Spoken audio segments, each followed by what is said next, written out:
The old 0001 pair down. I'm gonna keep this against a mulligan. I have no. Maybe we're supposed to not keep hands that don't do anything till turn 4, but you know, opponent's 01 and mulliganed. Ulamog isn't good with Nahiri. Like, exiling the top 20 cards of their deck isn't relevant. It's like, just actually doesn't do anything. Opponent mulligan to 5. Feeling better about our do nothing till turn 4. Is Standard a fast format right now? I don't know how quick it is. Like, there's mono white aggressive decks, right? Like, that's a thing. Ideally, we just like be a professional and draw a 2-drop here on the first or second turn of the game.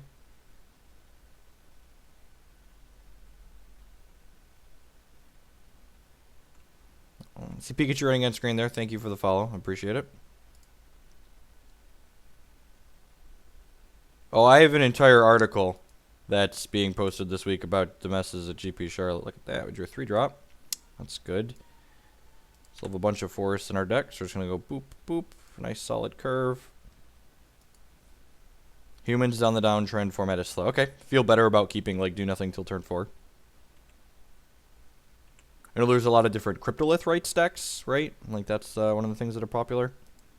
I looked at a bunch of deck lists, but I haven't actually played this format since before the last Pro Tour. So the last time I played Standard was for the SCG in the SCG Invitational.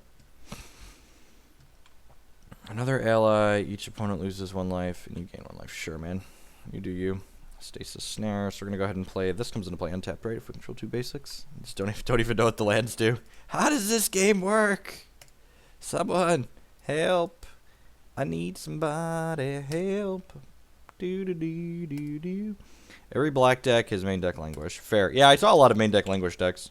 And this deck's even got 1 main deck Radiant Flames and 3 more on the board, so.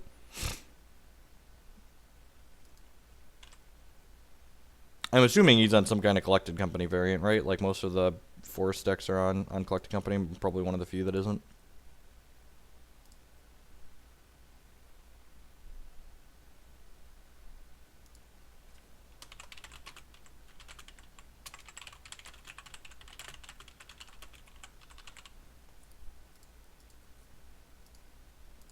Another one of those things. That's annoying. Does this deck have a way to gain life in the main deck? We have Linvala. Is that it? It is it. Okay. Things that are worth noting. You just want to like note like what we have going on. Well, I think we just like play this and uptick the Nahiri, right? We've got another Dragon Lord Atarka in our deck. So like if this ultimates, we just get to like gobble up his board.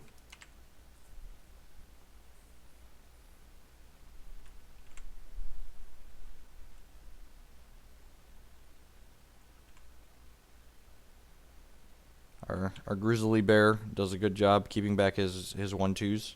And then, like if he's firing up Quagmire to pressure the Nahiri, like that's a win for us. I guess he could have like removal spell here. Okay, sure. Oh, that's an ally. Cute. Okay. Probably need to stasis snare this before I kill his board.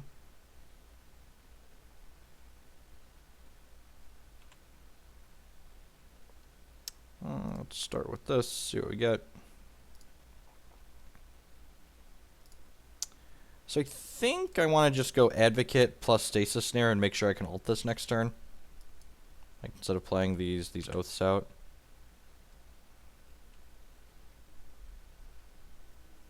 So is Sylvan Advocate. Okay, good. Things worth noting. So if he casts another ally here, I might snare one of these guys.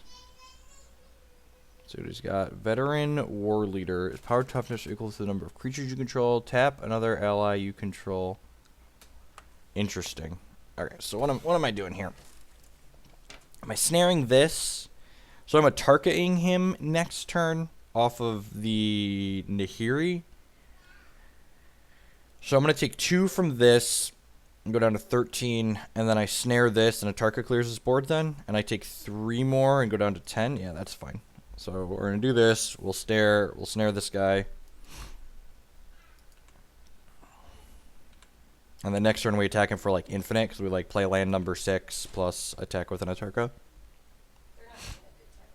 That's fine.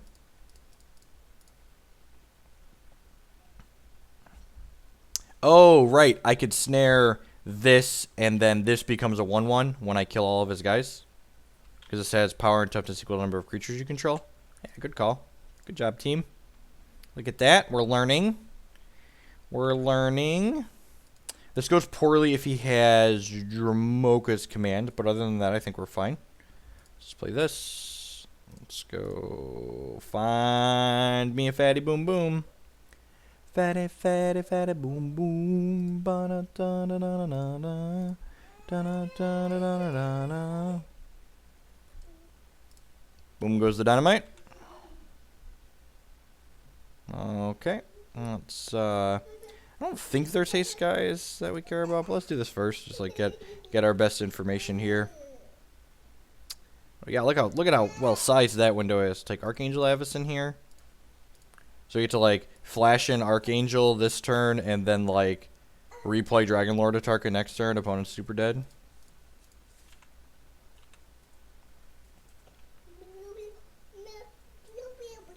Hi, toddler. Toddlers, T1 and T2. And then this comes back to our hand. It's like a combo. We're playing a combo deck. Can you throw a show on for them? I don't either. What you got? Glintleaf Winnower. Oh yeah, trigger.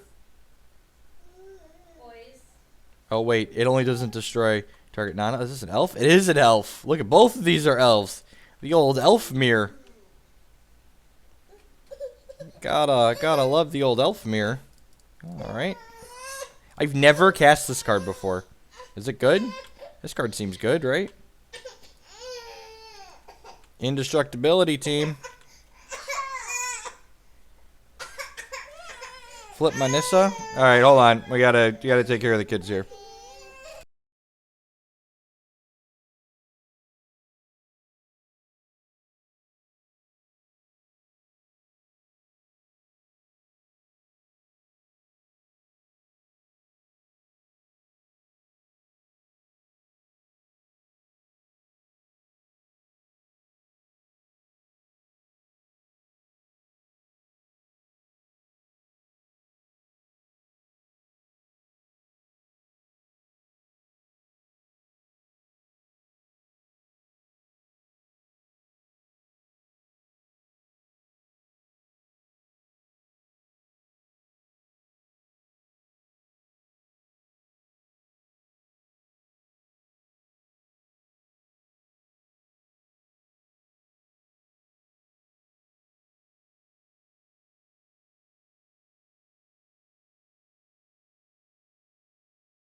Yeah, it's going to be an early stream today and a late stream tomorrow.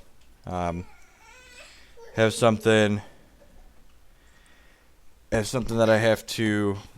Have some family stuff that I have to take care of this afternoon and tomorrow morning. So,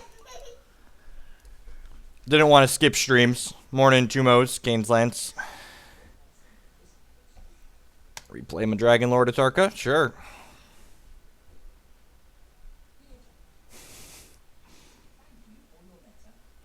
Alright, so opponent's going wide. I think we're supposed to do this. Maybe we're supposed to do this too. Like maybe like this. I feel like this is a sideboard package. I feel like these 10 cards are a sideboard package. I feel like when we do that, we cut like these. My gut said these are part of the out package here.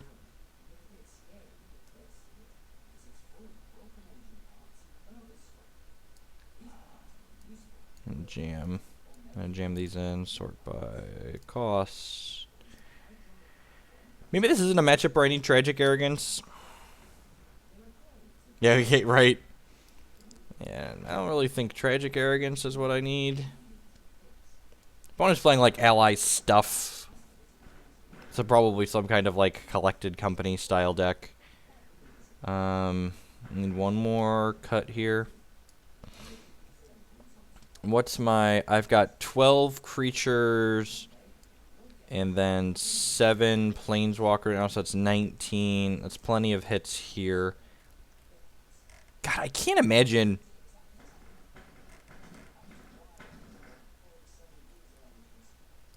I'm not going to board in the extra land if I'm not bringing in the Tragic Arrogance. 27 land just seems like a lot. Like, we have 4 Oath of Nissa. I want to test with the deck, obviously, like we always do before I change anything, but, like, having a 27th land and Deathcap Cultivators on the sideboard seems really excessive. That's a bit... I'm going to play at least 2 leagues with just the straight stock list.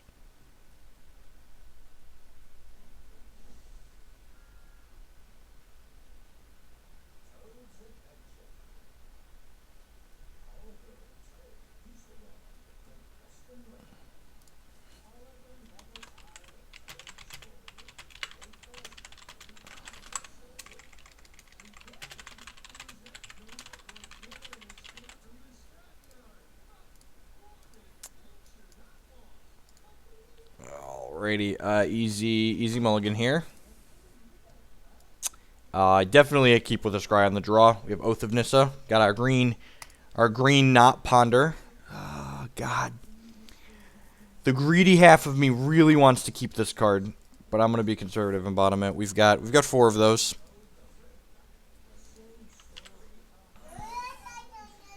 One of the things that I really like about this deck is I think Stasis Snare and Silk Wrap are powerful, and having Oath of Nissa to insulate those cards against... Good thing I bottomed that. Having Oath of Nissa to insulate Silk Wrap and Stasis Snare against Dromoka's Command is phenomenal.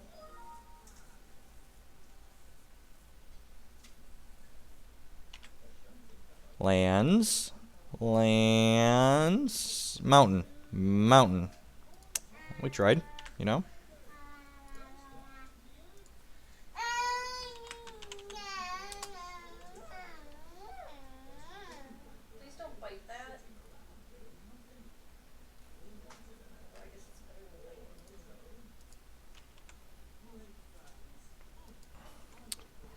Probably just silk wrapping this. I guess if we draw like mountain, maybe I don't want to do that. Maybe draw like mountain into Radiant Flames and like clear it away, but it's probably worth preserving our life total to just wrap this up. Land. God, look at that. Say we don't need the 27th land, immediately brick off and die. We're so good at this. Take your guy away.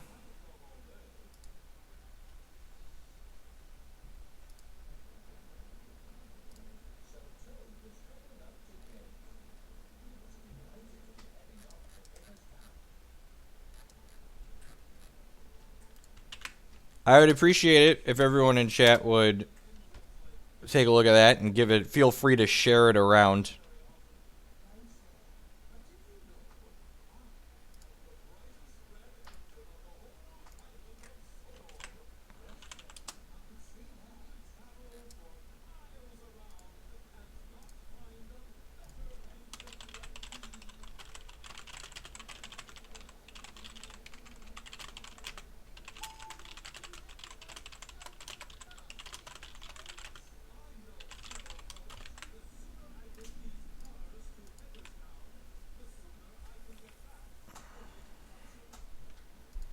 Morning, Mattman. Is Gideon something you really want when boarding in Radiant Flames? Yeah, Gideon is a card that lets you consistently generate things. And like, so the sweet thing about Gideon and a sweeper is that Gideon, because he makes a lot of creatures, encourages your opponent to go wide, whereas Radiant Flame punishes your opponent for going wide. So like, it's kind of like this it's like catch-22 pressure style thing where like, they're doing something you want them to do because you're playing Gideon, and like after you sweep the board, Gideon instantly starts rebuilding, so it's fine with Radiant Flames.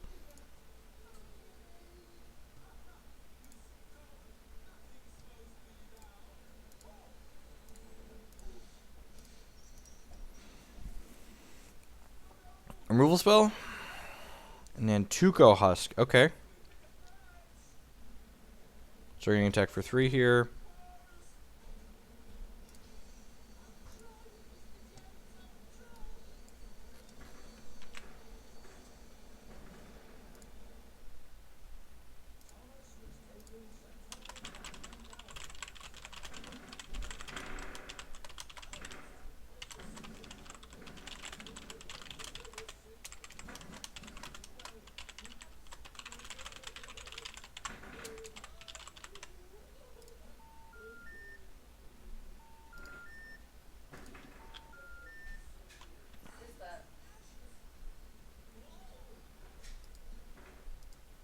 Oh, tap and untap cards. Interesting.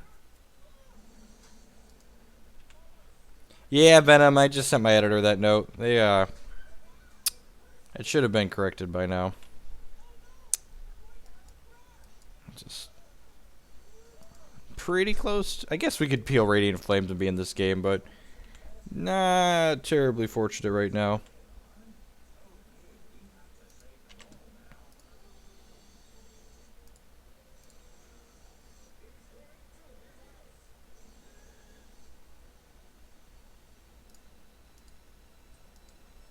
So I don't think the fact that we missed land drops here is reason to board in the 27th land, but maybe that's wrong. Maybe I'm supposed to, like, bring in the Deathcap Cultivators, too, when I board in more 4-drops.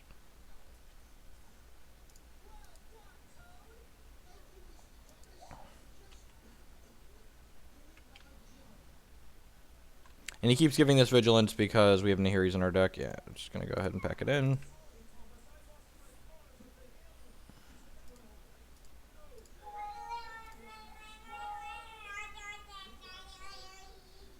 To be fair, if we had played the 27th land, it would probably be over the Elvish Visionary. And I don't think we didn't draw the Elvish Visionary, so I think I'm going to try this. Let's cut these and bring in the land and the Deathcap Cultivators and see how that feels. Yeah, he's using Vigilance to avoid Naya. That's definitely what he's doing.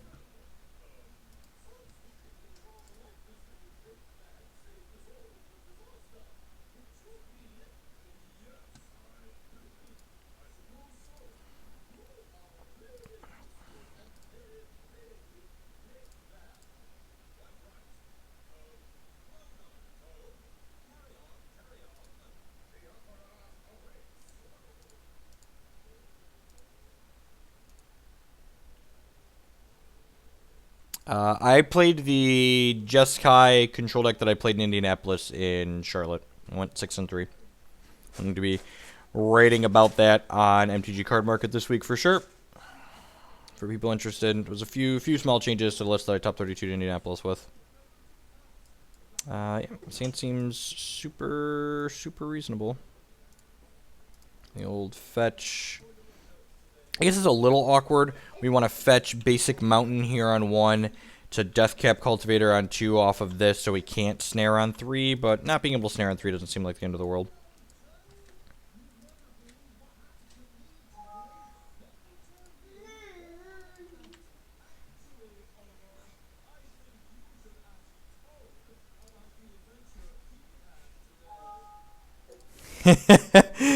The last 2 GPs I've attended have been complete and total crap shows. The last GP I attended before Charlotte was Pittsburgh, which you can talk to anyone that went to that Grand Prix as well, and it was also just a hot, giant mess.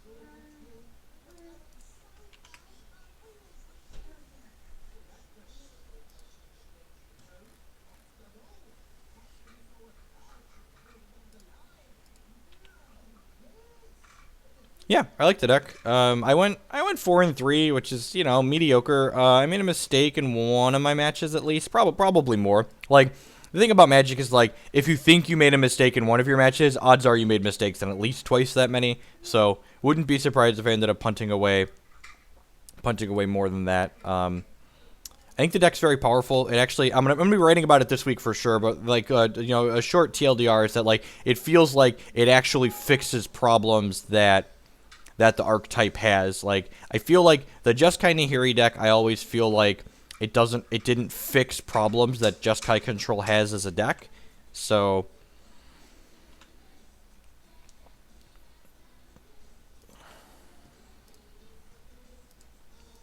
yeah, I intend to try the Naya Planeswalkers deck at some point. This one just caught my eye. This one won a GP, so like this one did well at a real event. I also like this deck. Seems like it's got more of an aggressive slant game 1, and Tireless Tracker's a sweet card, so like I want to just give this a go.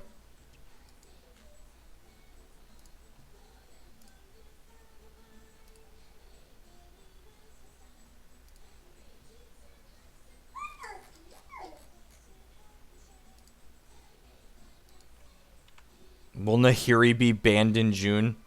No, don't listen to people that are like trying to... The people suggesting Nahiri is going to be banned are writing clickbait to get you to click on their articles.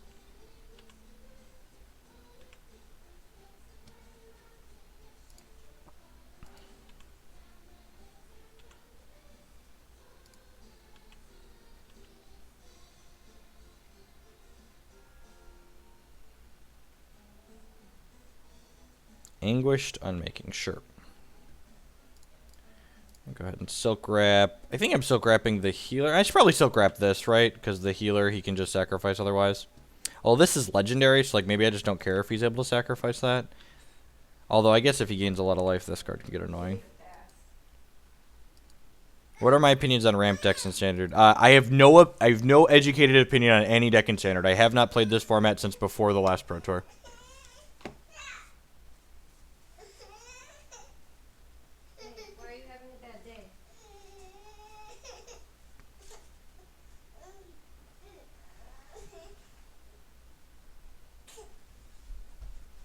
CB is showing answering there. Thank you for the follow. Personally speaking, I don't enjoy playing ramp decks, so I generally won't play them unless they're like a controlling style ramp deck. I might take a look at like the pseudo ramp deck that Brad Nelson played at the Pro Tour top 8 finish. That one seemed like it had a lot of neat things going on, so that might be something I'd consider playing.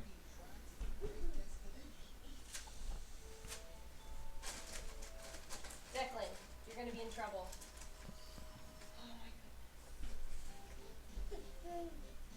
There's no event this weekend. There's technically an RPTQ on Magic Online, but I'm not even sure if I'm playing that.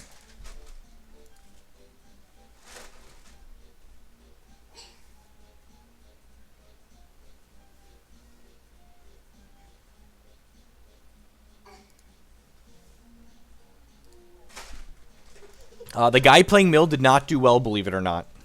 It's almost like I know what I'm talking about when I say decks aren't terribly good. Yeah, I saw the list that Andrazi tweeted. I talked to him about it, and he said he mostly just won with it because people didn't understand what was going on, which is believable. Like, that's how this works a lot of the time. So, yeah, if you didn't hear about what happened at GP Charlotte this weekend, you should give this a read. I appreciate if you give it a read and a share anyways. It's just something that, you know, needs to be talked about. No.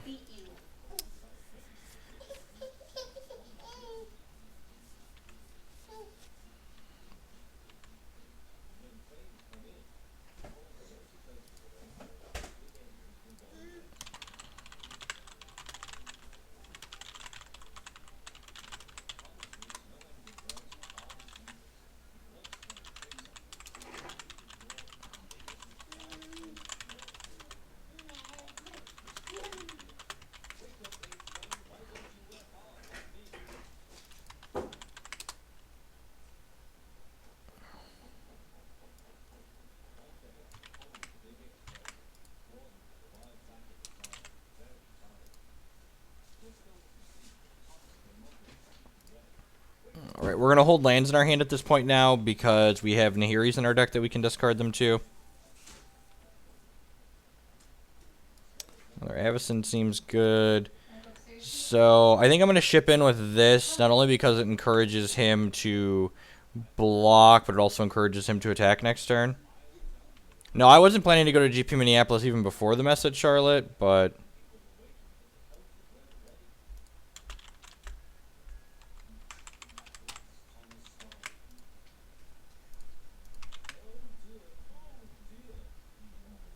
Morning, Infernum.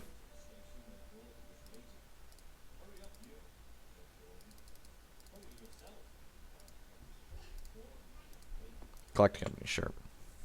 I guess maybe I'm supposed to snare this in response. Am I supposed to do something about this at my end step? He just got a Tireless Tracker. Am I supposed to snare this Tireless Tracker? I'm not going to.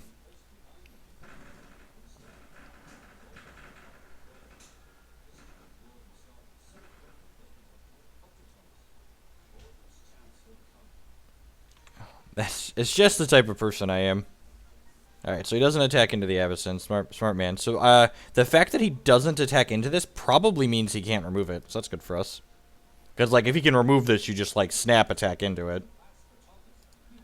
The mess at Charlotte. You should... My article describes it in detail. GP Trainwreck. Check this out.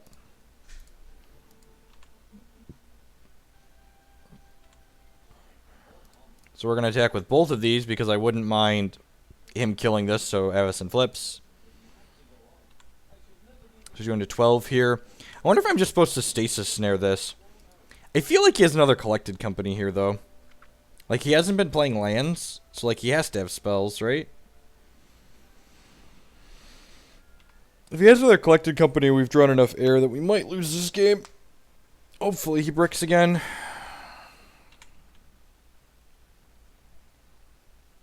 If he gets, like, 2 allies here, yeah, that's going to be just Cutthroat. He's making decisions. He's got lots of creatures to take this time. It's unfortunate.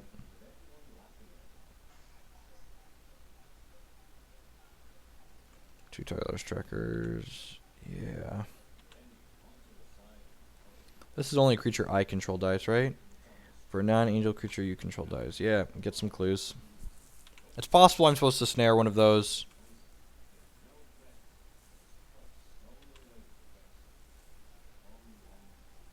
I just like can't win this race now.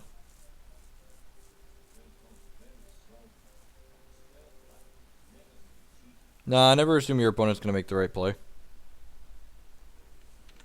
I think my line to win here is block. I don't think we have lines to win here anymore. We've only had 1, 2, 3, 4. We've had 4 spells. 5. This is technically a spell, I guess. We fetched once, but we've had 5 spells and 14 cards.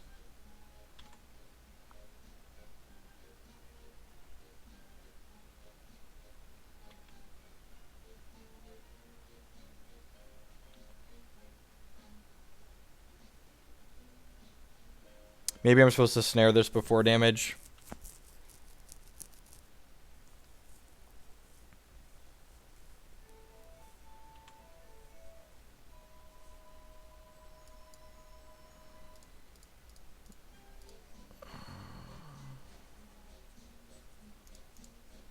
So, like, traded my Avacyn for his thing that cantripped. Traded my Stasis Snare for his thing that cantripped. Play a third collected company here and just ranch us.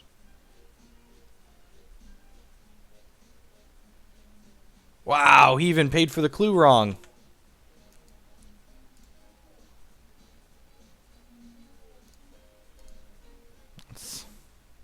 Welcome to Standard. Enjoy our stay. Alright, quick word from the sponsor. Thanks for hanging out, folks. Oh, hi there, folks. It's Television's Ruben Bressler here from Tales of Adventure to talk about Eternal Extravaganza, which is one of the highlights of the Magic calendar in 2016. This 4th installment of EE will be taking place June 18th and 19th at the Merchant Square Mall in historic Allentown, Pennsylvania. There's a 15K Legacy main event on Saturday, and both Modern and Vintage 10Ks on Sunday. Every player that registers for any of the 3 main events will receive an awesome exclusive EE4 playmat. Prizes will be paid down all the way to X and 3 in Legacy and X and 2 in both Vintage and Modern, and all 3 event champions will receive not only top prizes, but also some really sweet looking trophies. For those that can't make it, I'm sorry, but we will be broadcasting EE4 live on twitch.tv/talesofadventure throughout the weekend. So visit eemagic.com or check out the hashtag EE4MTG to learn how you can become an Eternal Master this June 18th and 19th at Eternal Extravaganza.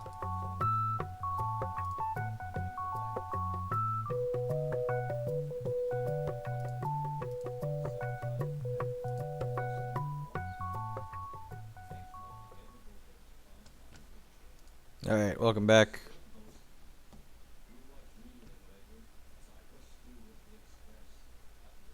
Yeah, that game was over. That game was over. Like, we could snare one of them, but, like, between the trigger... He was getting 4 triggers. We were going to 9. We could snare one, and then his attack plus the Radiant Flames is just... We're still going to die. Would like to play first. Oh,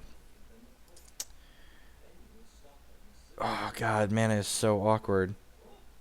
I go Cinderglade. Okay, this is keepable, right? I'm going to keep this. Well, I guess I can go Fortified Village on 1, reveal Forest, play Oath of Nissa.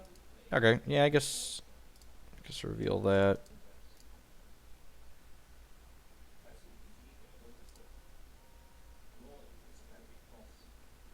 Take the one we can take, I suppose. Does not let us cast the Stasis Snare. Any thoughts on Grixis control in Modern? I think it probably has a bad burn matchup. That's good. Let's just get a plains. Yeah, Robbie. It's Charlotte was. Let's just say it was a hot mess. No reveal. Grab plains. Go forest. Play Nissa. Grab forest. So even if he kills the Nissa here, she replaced herself. Just like Borderland Ranger plus OP. Oh, this is the reason I'm playing. I started with this deck. I really liked the card Nissa Vastwood Seer. It's one of my favorite cards in Standard. Just like such a good, just like straight value, reasonable card. If we get like Culligan's commanded here and feel kind of bad, that's technically a 1-for-1. Yeah, transgress. Take one of my spells.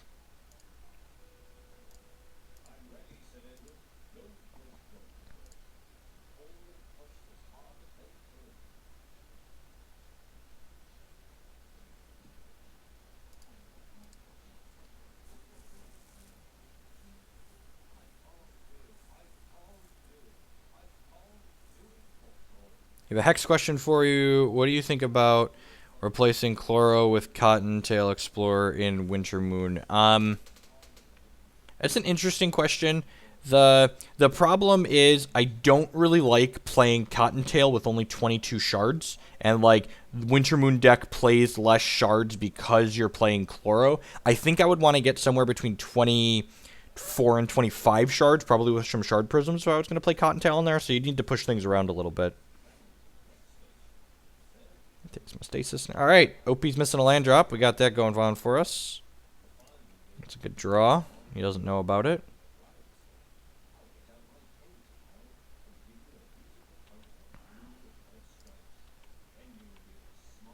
I have no idea. This deck literally won a Grand Prix, so just giving it a try. People are sure gonna ask all day. Like unlike a lot of people that like play a lot of Magic, I'm not going to give you a bunch of opinions on a format that I haven't played. Like anything that I tell you about Standard right now is just going to be like super uneducated and uninformed. So I'm just like trying to like play some matches and get a feel for the format and just like see how it feels like things are supposed to play out. Well, I mean, if you can't kill this Nissa for 2 more turns, flooding out won't be that big of a deal. I think Sin Prodder is fine. I played 4 of them in the sideboard of the Mardu deck that I played at the Columbus Invitational, and it was very good. Lots on Glittering Wish in Malira Company, I assume you're talking about. Glittering Wish is just kind of slow and clunky in Modern.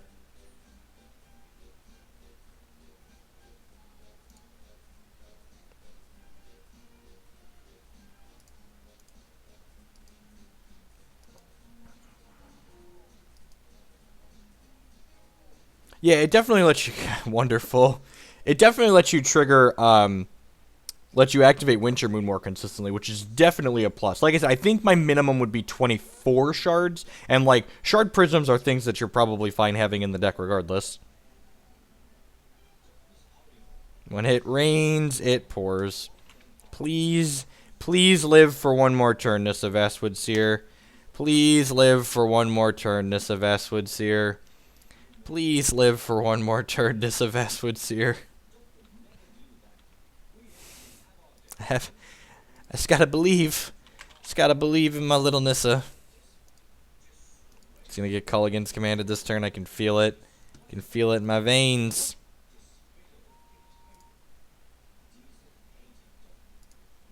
Yep. Feels bad, man.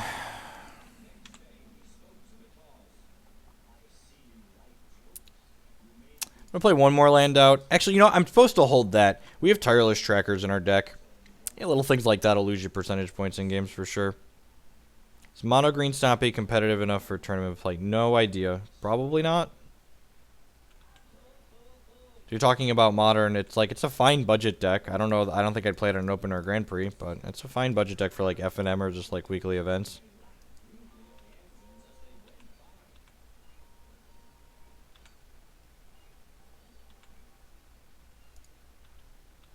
I should also be holding lands just because my opponent's playing a Culligan's command deck and he can make us discard lands. Or discard cards. At least this card closes. You know, coffees for closers.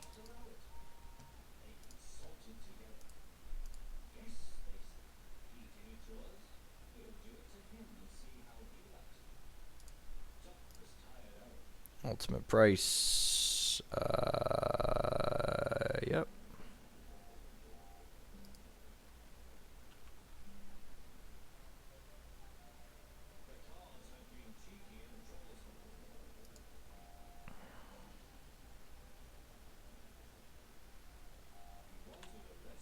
So we get to kill this Jace at least, or we get to attack it to not kill it, but we get to attack it to 2.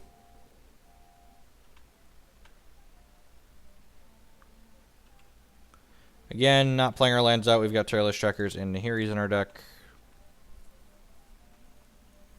I mean, this is like just gonna be like a classic example of like, you know, Magic and TCG theory where screw beats flood. Like, for those that are unfamiliar with that, like, you have to stay screwed for a very long time for screw to lose to flood. Like, we probably needed him to brick for like 1 more turn to win this game.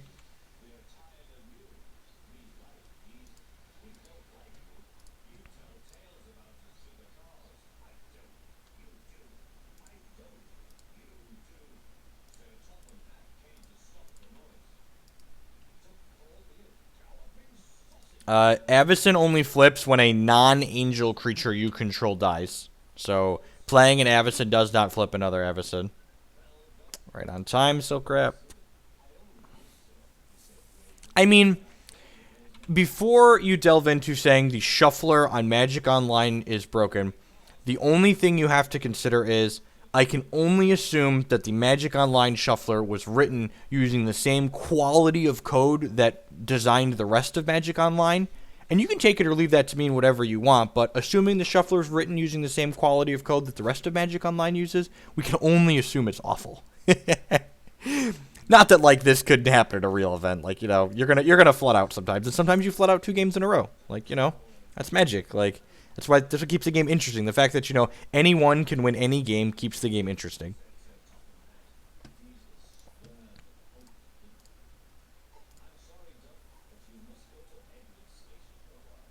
Yeah, mortals, I've got some family stuff I have to take care of this evening and tomorrow morning. So today is going to be an early stream, and tomorrow is going to be a late stream. So we're going to go for a few hours this morning, and then we'll be on tomorrow night. You're blacklisted.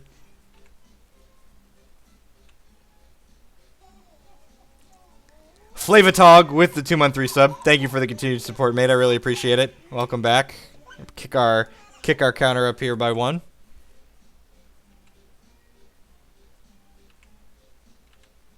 I mean, the list that top 4 GP Charlotte was just one of the many configurations I've played at various points. So, congrats to Robert, I believe it was. Like, it's really awesome to see other people doing well with the deck list. Like, it's so incredibly frustrating to, like, play a deck like Kiki Cord for so long, and, like, people just, like, constantly say, well, only Jeff can win with this deck, and, like, the deck is fine. And someone comments about a first-year uni student writing shuffler code. A first-year uni student could probably also write software to pair a Swiss tournament, but WotC can't do that either, so... God, just, like, the most savage of beats here.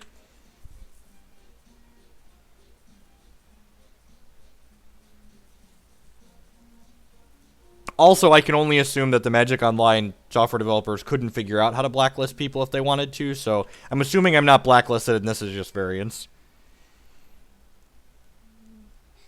I no idea. It seems, I mean, I guess Primordial Cave seems okay.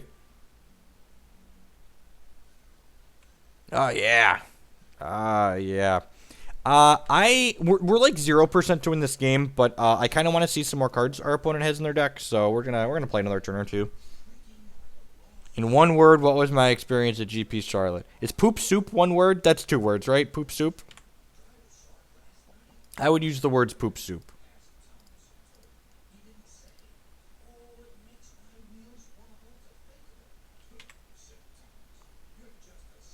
Yeah, I went 6-3 and decided not to play day 2 at 6-3, which was a very good decision. I was under the impression that almost like only a few of the X4s would cash GP Charlotte. Literally none of the X4s cash Charlotte. Actual zero X4s cash Charlotte, which is just, you know, I guess I knew that going in, that GPs are obnoxious like that, but like no one at X4 cashing the event is ridiculous.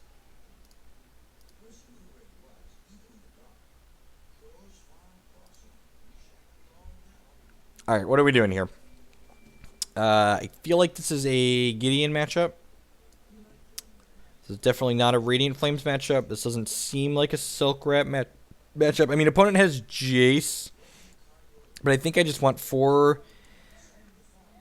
Maybe I want Silk Rat still. I don't know. This feels like a just Stasis Snare type matchup. That could just be inexperienced deck. Linvala doesn't seem particularly good. Maybe I can cut that and leave in a Silk Wrap or 2. I played the deck that I top 32'd SCG Indianapolis with, which was a Jeskai control deck, Splashing Bring to Light. I have no idea, the mom. I don't really build decks with budget in mind. I'm very lucky in that aspect that I have cards available to me.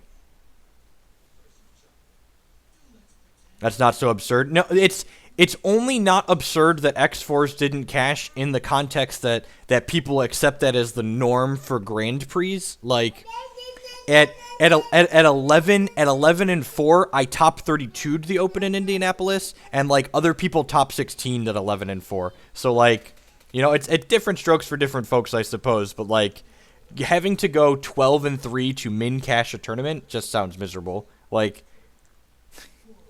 Which is a big part of the reason why I just don't play Grand Prix usually.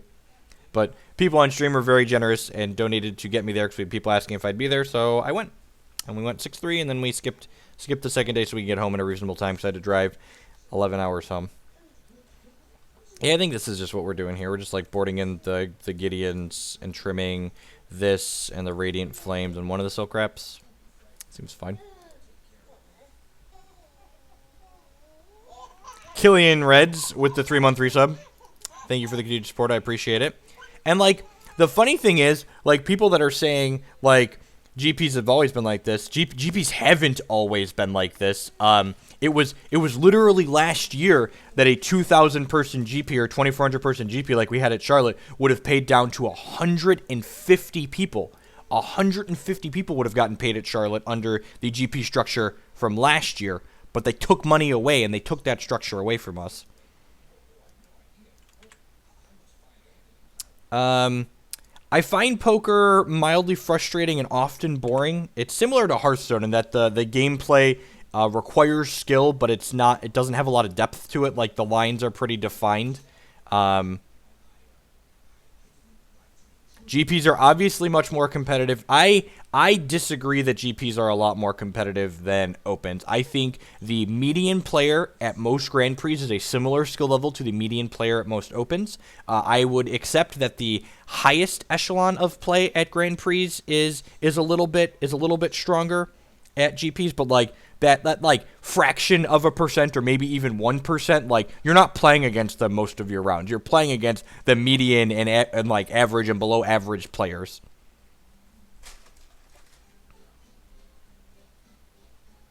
Correct. Yeah, exactly. Like, they changed it from I think it was a 4-tier system before, but it might have only been 3. But yeah, like, definitely, like, these 2,000-person Grand Prix are just like, it's just like getting ranched. And like, it's really funny because like, GP Costa Rica is capped at 500 players and pays out the same price support that like GP Charlotte did. I don't want to rant about GP price structure all day. Like, I just don't play in Grand Prix, so like I'm just not gonna. It's not relevant to me. Shaheen Sarani tweeted that he was going to be. God, oh, at least that could be a land. He tweeted out that he was going to be writing something about the GP structure, which is good because like he plays Grand Prix. Someone that plays a lot of Grand Prix should be the one to write about it. And then hopefully, if they improve it, I will be someone to play Grand Prix someday. 11. All of the 11-3 ones did not cast Charlotte.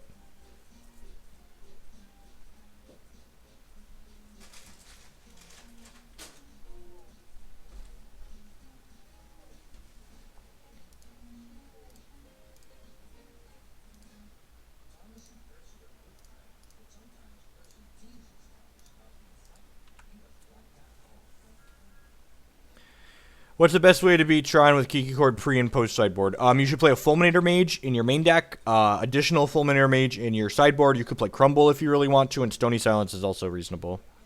Pizza toppings for your ultimate pizza. I'm a big fan of pineapple pizza. It's one of my preferred pizza types. Winning an event or doing well in a single event does not a tier 1 deck make.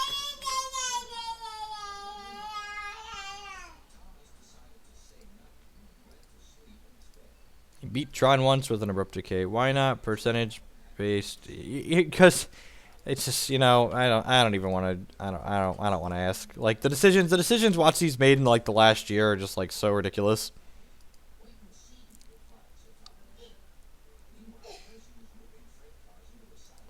I'm a vegetarian, so I don't do the bacon with the pizza. Ian Unmitigated, thank you for the continued support. 4-month resub. Welcome back. Keep on ticking that counter towards our next long stream.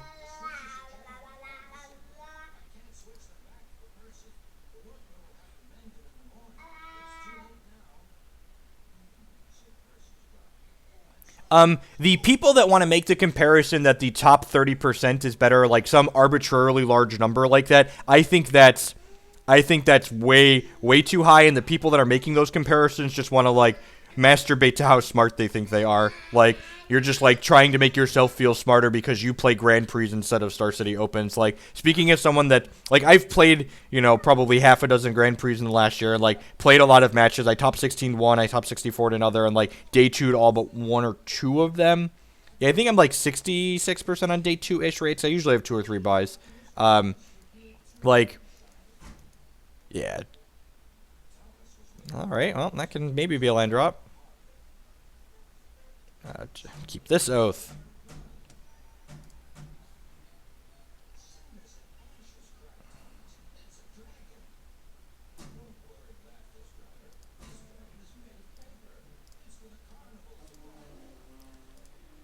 Take away your Jace.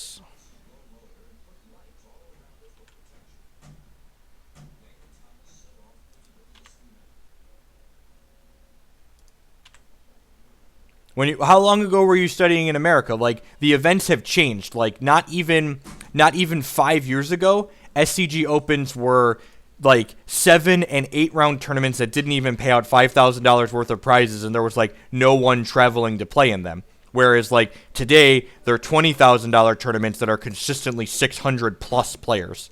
Like, there's a big difference between those two things. A very big difference. Running lands. Ayo. There's the first in the running lands request. It would have been nice if this had been a untapped land for this, but, you know, we'll survive.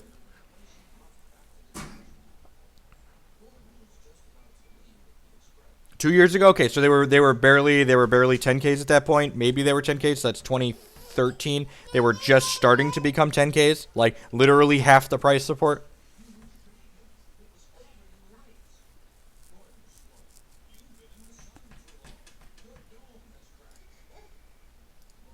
And, like, the honest answer is that, like, what we're discussing is, like, completely arbitrary because there's no, like, objective way to measure what we're talking about.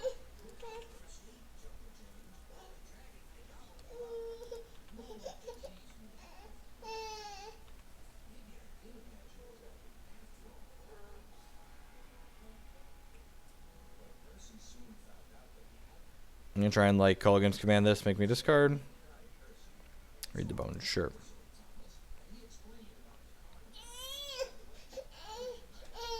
So, like, ideally, we hit a land drop here, we flip this, we play Chandra, and, like, trade it for his Kalitas. Trading Chandra for Kalitas does not feel great.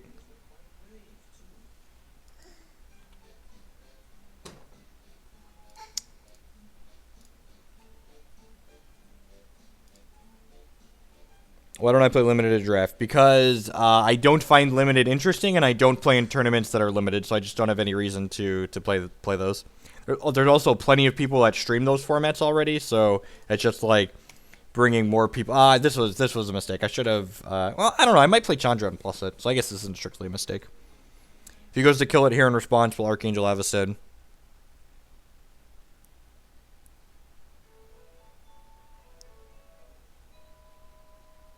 I have no idea, Waffleophagus. I'm not sure if they're allowed to use Whir at opens or not still. I didn't flash in Avacyn to block because my opponent can respond to the enter the battlefield trigger with a removal spell on either my Nissa or my Avacyn. He likely has ultimate price or like a fiery impulse. By saving it here when he goes to kill this when it flips, yeah, look, he has ultimate price. So like now I've gotten value out of my Avacyn because I'm saving my Nissa. So like my opponent is now like down in ultimate price. And, like, I've got a Nissa in play now, and it's going to flip.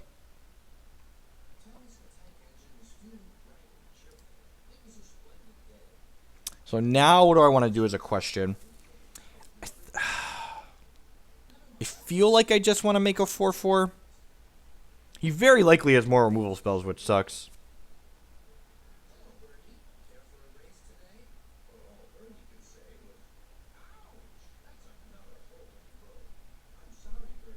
I'm aware GPs use Walter. I said I wasn't sure if opens were using Walter or were when someone asked what software they use. Yeah, I think we're just going to.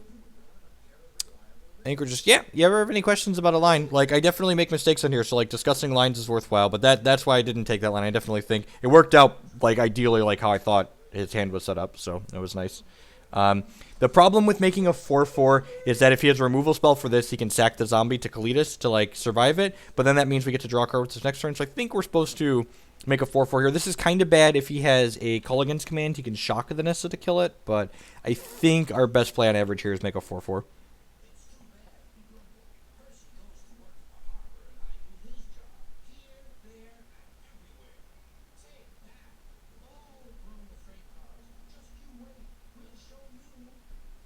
Could you explain Walter and Were? Walter and Were are the shorthand names for two different pieces of software that WotC has written for doing event reporting. Opponent appears to just have stone nothing here, which could be very good for us. Pikachu running on screen there. Thank you for the follow. Appreciate the support. We do really need to get this Cletus off the table. We're a little light on removal for this. We only have the 4 snares. Maybe I'm supposed to leave in some more silk wraps. That's yeah, deal. That opponent's line was, let's say, interesting there. Oh, look at that. Ask and you shall receive. Stasis snared this one, and Stasis snared this one. Silk Wrap doesn't hit Kalitas, but it hits Jace. So we have this Stasis snare sitting on a Jace here. So if we have more answers to Jace, we have more answers to Kalitas just by proxy. I'm going to hold on to this land because we have Tireless Trackers and Nahiri's in our deck right now. I'm not attacking here because defending Nissa is more important than... this is counter unless we pay 4. Oh, man, if we're getting Clash of Willed and I didn't play the land... Oh, they play Clash of Will. Look at that, talking about why we're not... This is probably still fine because that means Chandra's not getting Clash of Willed next turn. Why do you think this deck runs Silk Wraps instead of Deccan Stones? This deck plays Silk Wrap instead of Deccan Stone because it's not an aggro deck. Thanks, Likely Alien. If you liked my article about GP Charlotte, I appreciate it if you share. The more exposure this gets, hopefully the more likely WotC is to... you know, get off their butts and do stuff.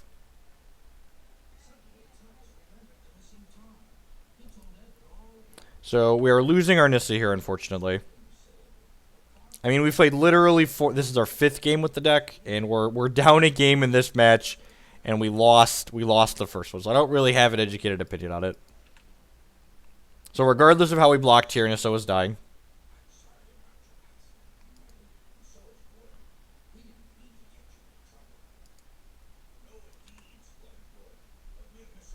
You have a Radiant Flames here? Yeah, sure. And he took a point of damage for no reason. Sure. Lead on Oath of Nissa. Good morning, Kitchen Finks.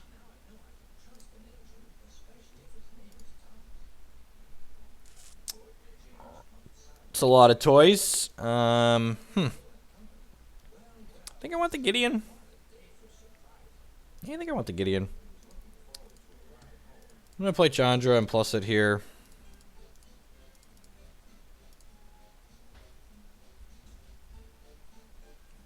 Should have traded for the land. I don't think so. I guess the land pressures the Planeswalker better, but I think if he's like attacking the Planeswalker here, we're going to be fine. Cause like we're hitting him for 6 here, and then like next turn we can hit him for 10 and kill him. Yep, that's the plan. I have not played Standard since before the last Pro Tour, so I am like just going in cold. I looked at a bunch of deck lists on the car ride home yesterday, and We're gonna try and figure this out.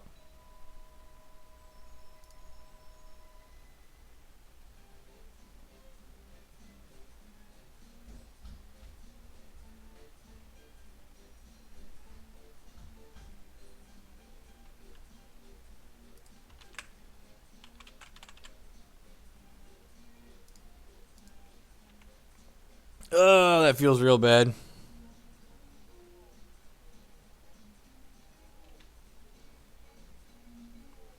The last Chandra always wins the fight. That's how standard works. The number of decks I intend to test will be directly proportional to how good or bad the starting decks I test feel. So now I've gotten a little bit punished for having held lands here. I cannot... I guess I should have thought about this last turn.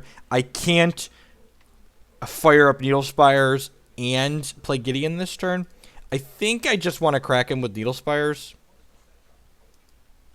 If he has, like, Fiery Impulse here, this is bad for me, but I kind of just want to put him to 4. Or, I guess it puts him to 5. Maybe putting him to 5 is not stellar. I don't know why I had 5 damage in my head.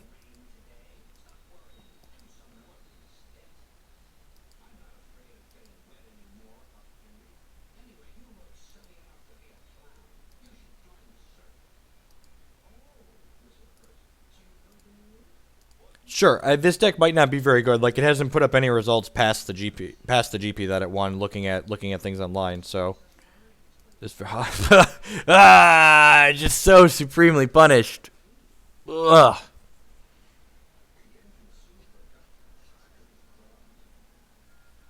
So supremely punished. We're gonna play at least 2 leagues with this deck. We might not play another competitive league after we 0-3 our way out of this one, though.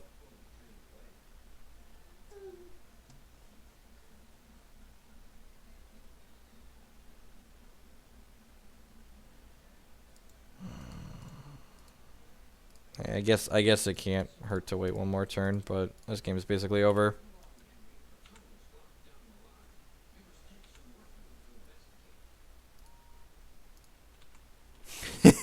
I am far too polarizing of a figure to be given in a spoiler for anything directly. Let's use the word polarizing. Did you poop?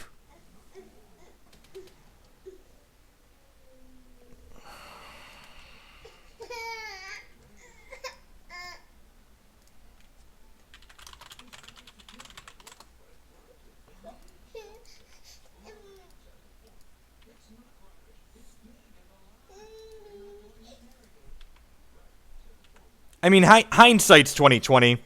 On the Gideon before Chandra, like, if our opponent has Chandra, obviously playing the Chandra out sucks. But, like... Yeah, man, I've got stone nothing.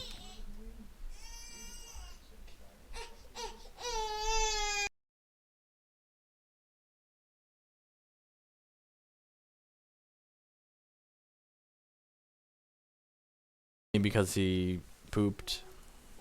Because I just have the gate open up there. Yeah, that's fine. Because I think they're both okay to Yeah, I think so. do whatever. Alright, well, let's, Let's see, Mama.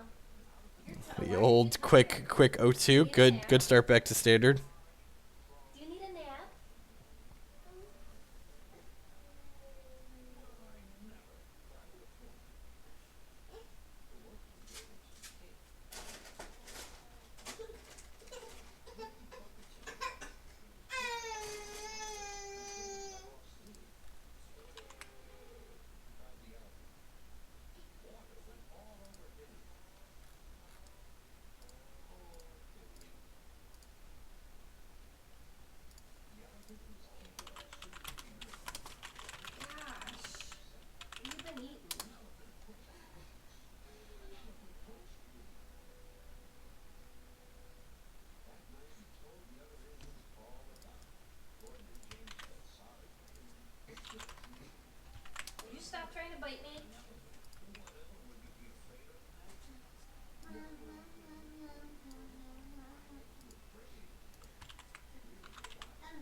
Yep.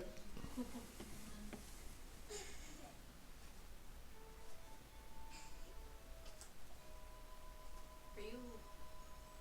What are you doing? Are you frozen or something? No, I'm waiting for a match to start. Do you want me to force him to stay upstairs, or? Oh, he seems like he's okay. Maybe bring him up there with you and see if he comes back down. I like the idea of giving them free roam while we're both here. Yeah. Well, I mean, but he's watching this. I'll just leave the door open. Is my spoiler card up? It's technically not my spoiler card, to be fair. Sweetie. What? I'll just leave the door open. Okay. He's watching this, so. He might follow me anyway.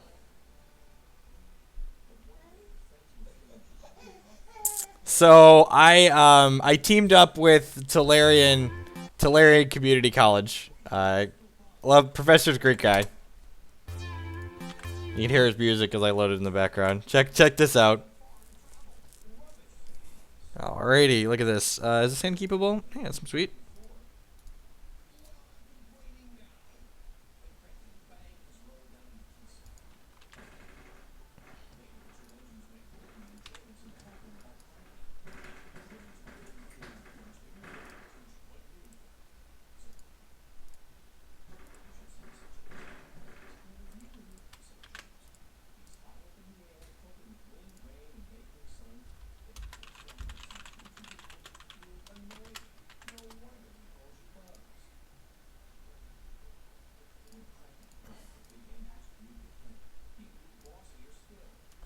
Oh, that was the. Sorry, I was sharing a YouTube video. That was just sloppy. Maybe we'll draw forest and not get punished, but this, now I can't play this, and our whole curve's just gonna be behind. I apologize. That was terrible. Yeah, just like can't curve now. So this should have been forest into plains into Nissa. Hey, Immortal Echoes. Sharp object.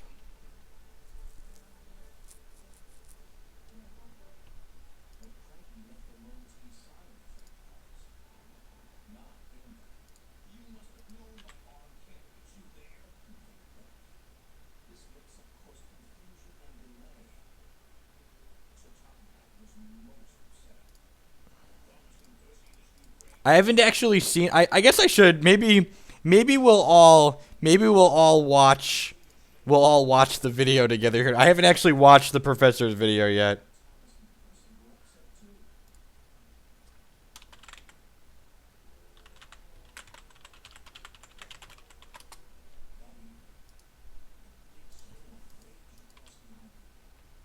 I think we trade here. Yeah, I think I'm okay with that. I guess I can Nahiri and kill this. Yeah, actually, I'm just going to take 2 because we can Nahiri and kill it.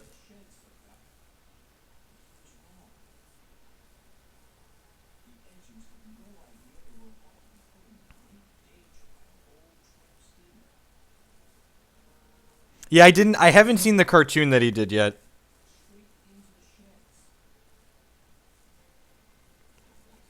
He had a professional do it, he said, so I'm excited to see it.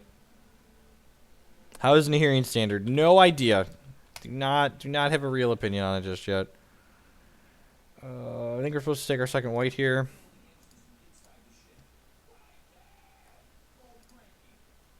We should watch this video together. All right, we'll pull it up after this batch. After we finish 0-3ing this league, we will pull it up.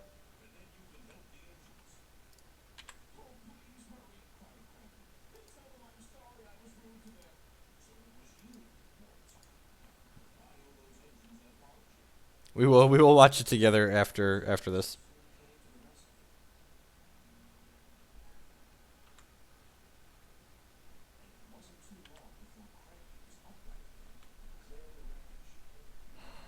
Maybe I was supposed to have taken that trade a while ago. Like we're like getting closer and closer to the point where I'm just like not gonna have time to kill it. I don't think that's gonna end up happening, but we'll see. We could end up getting in trouble here.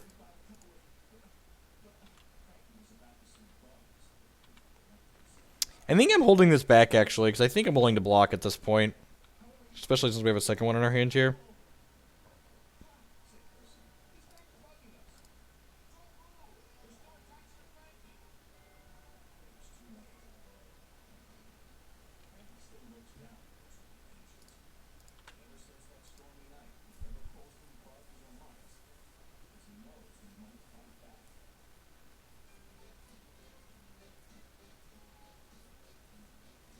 Explosive vegetation will flip Nissa. Okay.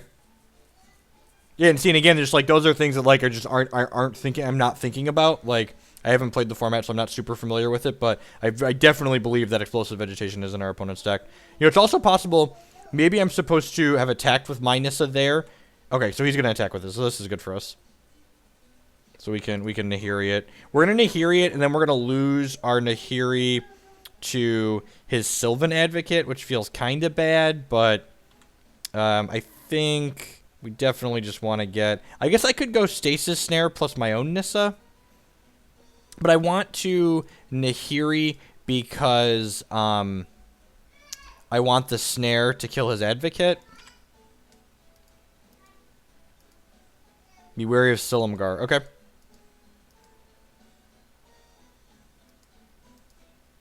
Do commentary on the video. Okay, I don't know if I want to talk over the video, but we can watch it and maybe talk about it after.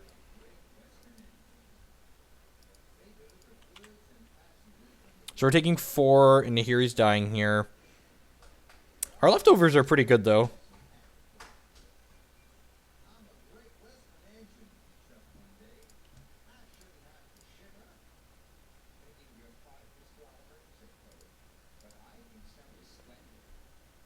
So...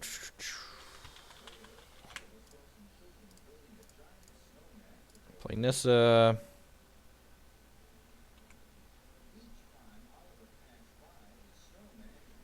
I assume this is going to die here. He should kill it in response to this trigger, yeah. Grasp of Darkness, maybe, yeah.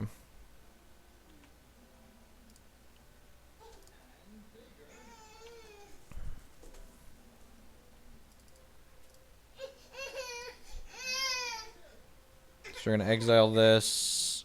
Do I want to play this out? I feel like I want to hold this for this Tireless Tracker trigger.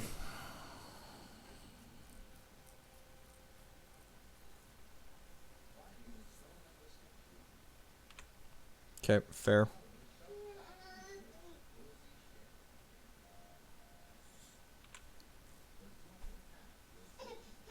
Pick your poison, opponent. I'm assuming Avacyn's probably the best card in our hand, depending on what he has, but, like, I wouldn't be surprised to see him take either of these just because it breaks up our curve, and I guess both of these technically draw cards.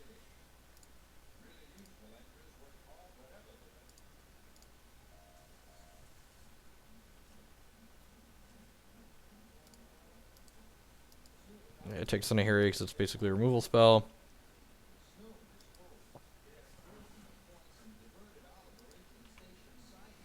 Den Protector. I assume that's a Den Protector. That's not great for us. Tireless Tracker. So we actually don't have any Silk Wraps left in our deck. It's unfortunate. I think we're still going to crack this now. See what we get. Good stuff. So he can flip his Den Protector, rebuy a removal spell, kill the Tireless Tracker. Can't kill us this turn, but we're basically dead. This deck does not seem good. We're not going to play a second league with this deck. We're going to build something else.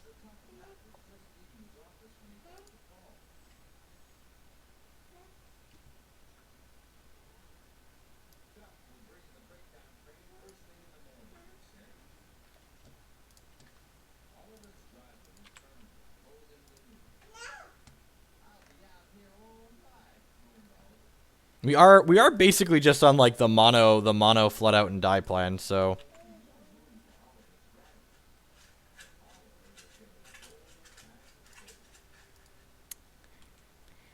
I mean, like, on the list of cards that could maybe get us back into the game, that's probably on it.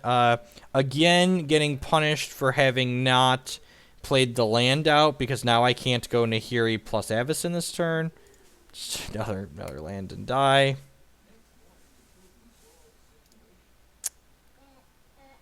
I think again we're supposed to bring in the Gideons against a control deck.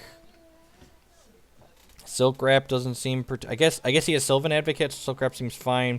Radiant Flames doesn't seem great. Linvala doesn't seem great. They didn't give me Charbel Church. That was the Professor's preview card. WotC doesn't like me enough to give me preview cards, mostly because I'm brutally honest.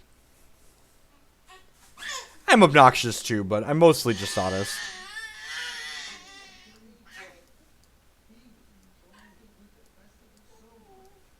Let me cut Sylvan Advocate. He's got a bunch of removal spells. Let's try this.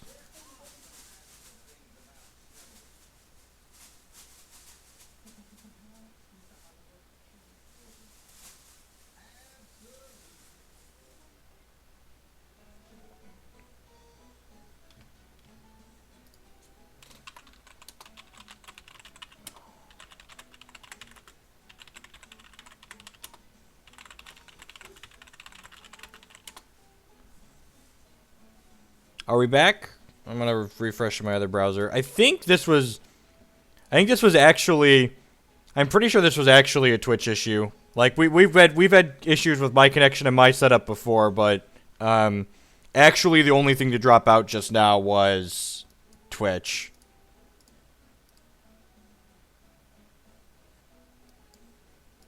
I mean, I'm keeping 5 lands Borderland Ranger, so like maybe I deserve to. Maybe I deserve to flood out and die again, but like I think this is fine against a control deck.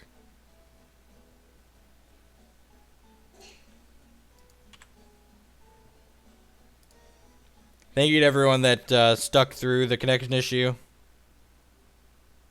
Hopefully people F6 if they're not, it's not back already. We're gonna all watch the YouTube video together here after we get browned one more time.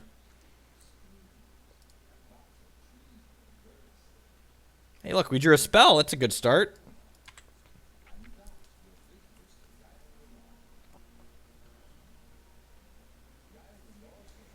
I intend to try the Naya Planeswalker deck that Goldfish has been playing. I'm blanking on his name. Saffron Olive.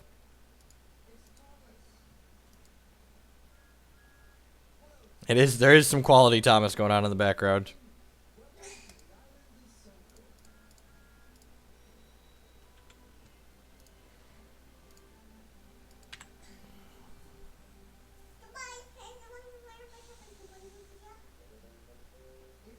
Sin Prodder. I liked Sin Prodder. I think I really want to play like a Sin Prodder Dark Confidant deck in Modern at some point. Oh yeah, get wrecked, nerd. I don't draw spells. Joke's on you.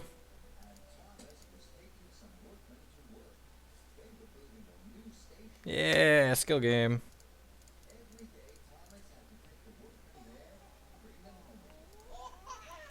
Brand new sub, Rob101883. Welcome. I appreciate that next level of support, mate. I stream because I love doing it, but the subs allow me to continue doing it as often as I have been, so thank you for that. I really appreciate it. The professor wrote the most of the intro skit. I had some feedback on it. The bulk of the intro skit was the professor, and then I wrote the actual deck tech. Block here. What's up, hype? Welcome. You get some sweet emotes. My children are adorable, and you get a poopy diaper and some other things.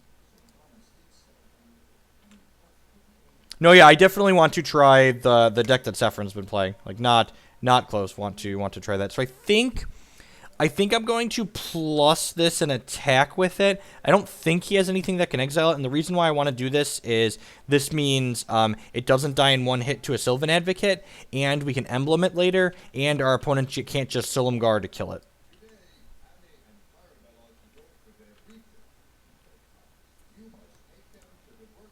He knows about Archangel Avacyn. You think I'm end-stepping this? That's a tough call.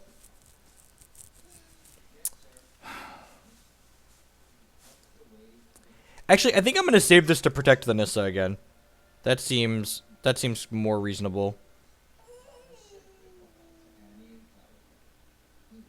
Although I guess he has, like, Grasp of Darknesses, so, like, a Grasp here I can't protect this from.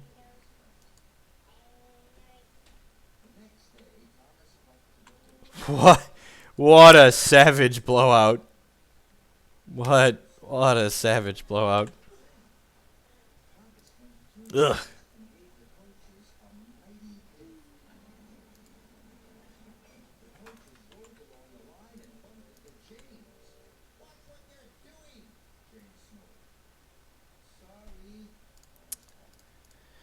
Well, I'm playing Challenger next turn, so let's try and do this in block.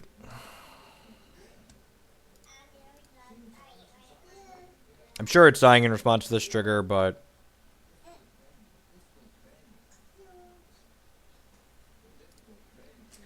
Yep. And then this... Oh, what a mistake we've made. This deck... Alright, we're done. We're done. That's assigned to... There's only the second basic mountains in the board. Yep, we're... Drop. Drop. Thank you, GP Tokyo winner. I did not want those play points anyways. Alright, let's find actually anything else. Alright,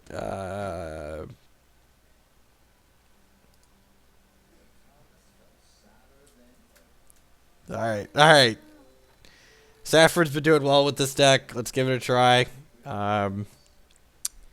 Download.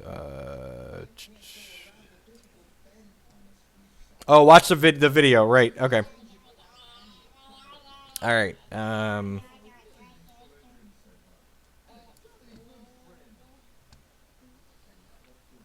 right. So.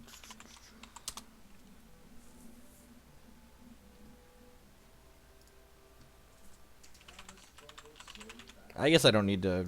I can just go to YouTube directly. I need to sign in Twitter.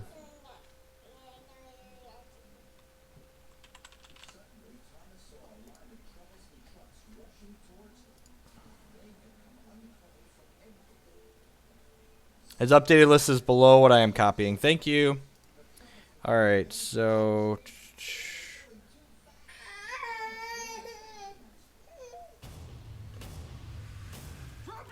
I got a plan. Might get us both killed, but it'll be a totally bust.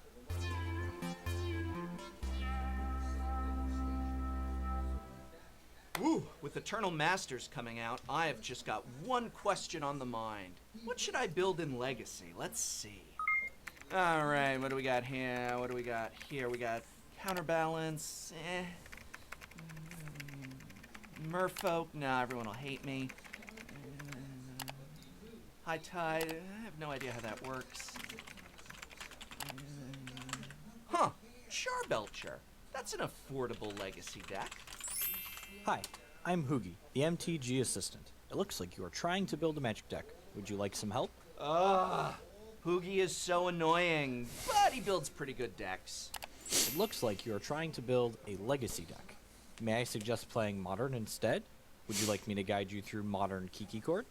No, we're building Legacy. Are you sure? The correct answer really is Modern. Enough of your sass. Just let me build a Legacy deck, Hoogie. Alright, we'll build Legacy. It looks like you want to build Charbelcher, so I guess you're not all bad. Uh-huh.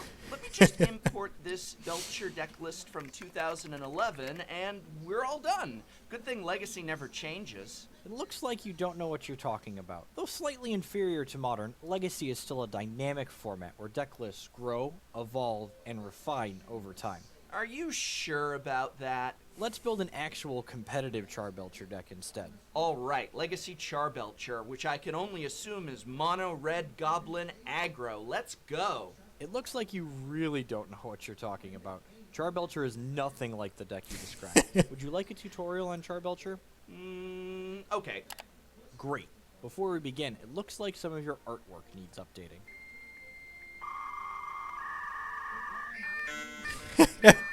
Alright, that's because they reprinted Goblin Charbelcher in Eternal Masters. Good thing, too, because that card was up to $6 a piece. Ridiculous. Goblin Charbelcher also. All right, we're not gonna watch through the entire deck tech here. That's great. I'm glad that turned out well. I hadn't seen any of the actual animation part. I just did the voice recording. So yeah, that's fantastic. All right, we're gonna play some more Magic and find an actual Naya deck. For those that want to see that, I'll post the link here in chat. You can watch the rest of that later. I did that video with Tolarian Community College for his Eternal Master spoiler. So I appreciate him reaching out and letting me work on him with that. All right, so here's the updated deck list that Saffron would play.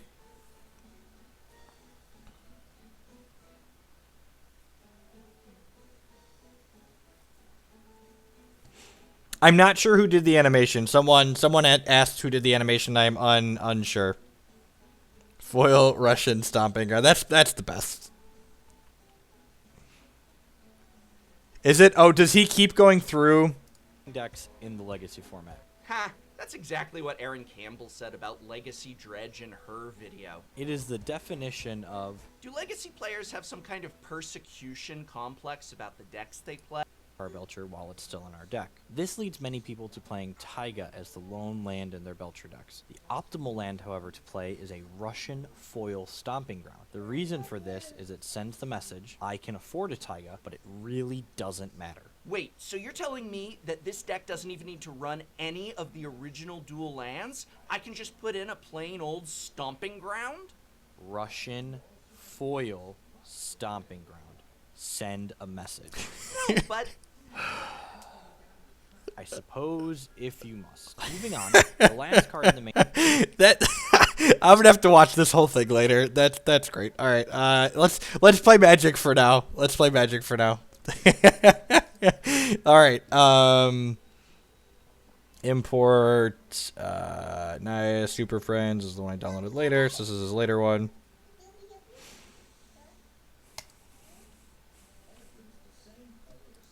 All right. Sort by mana cost. All right. What are we missing here?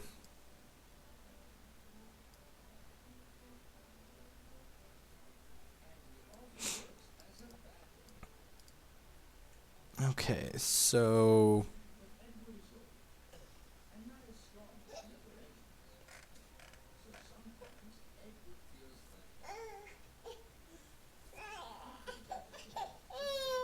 all right, so let's open this up. I gotta go get the cards from Card Hoarder really quick. God bless Card Hoarder. He set me up so I can get cards at will from their bot, which is fantastic.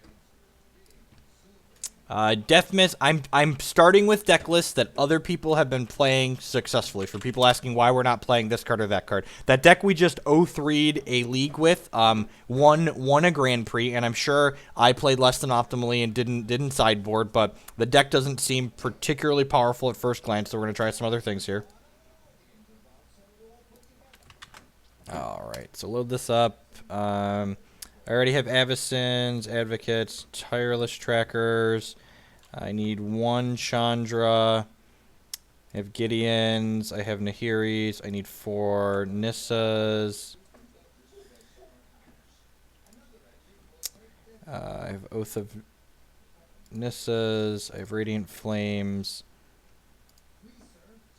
I've had unlimited cards to do battle with for a while, but previously I had to like manually get cards from Card Hoarder. But so thank you. People often ask best ways they could support the stream if they're already playing Magic. One of the best ways you can support the stream is to support the sponsor. So if you do ever need to buy Magic Online cards, I would appreciate it if you choose Card Hoarder. They do have good prices and good service too.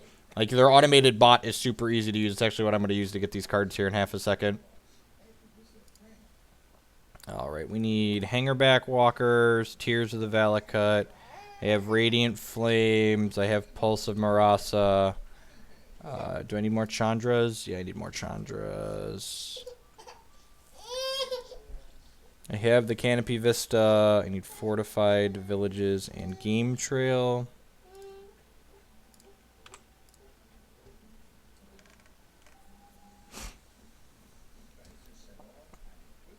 We owe 3 to League already. Yep, man. Card Hoarder automatically gives you a discount. If you pay cash for things. Whereas, I think it's like MTGO Traders requires you to have a discount code when you pay cash. Card Hoarder automatically gives you a discount if you pay cash for things. So.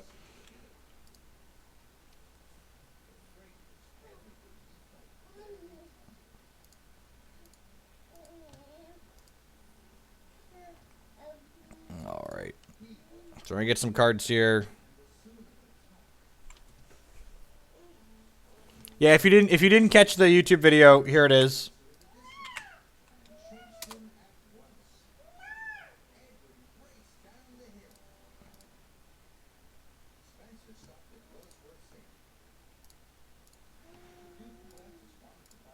So their bot should message me here momentarily.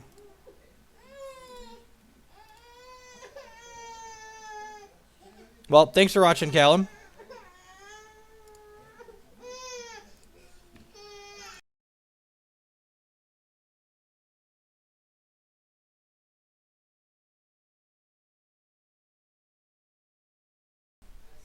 Hoping I was belched it up. No, I need to figure out standard. We're gonna belch before GP Columbus. I'm not going to that Grand Prix, but I know people are gonna be looking for legacy content before that. I'm going to be playing lots of Sneak Attack and Char Belcher before the Legacy Grand Prix for sure.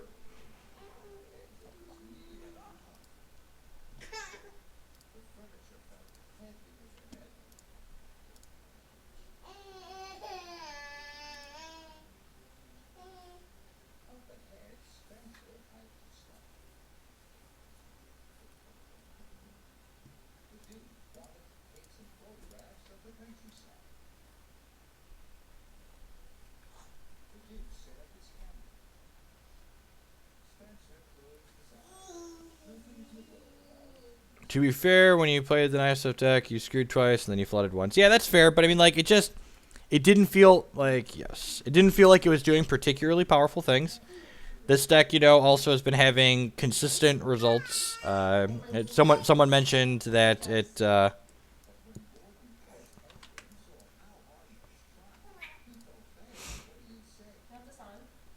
yes, please. Thank you. Because that looks, I mean, you can do that too, I guess. Update and collection. Sweet. All right. Deck. Naya Super. Whoa, it's bright. No, I don't really play in Grand Prix. I don't really play in Grand Prix.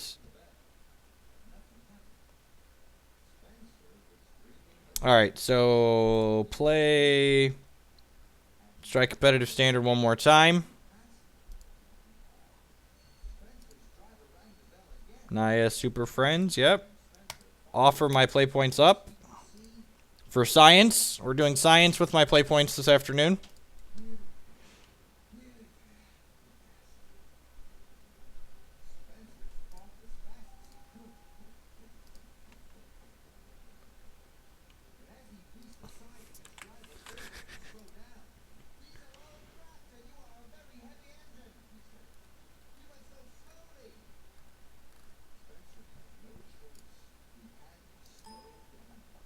Russian foil, gotta get those. Watch the price hashtag MTG Finance Russian foil stomping grounds just like go through the roof. They're already expensive. That's the joke. That's the joke for reference.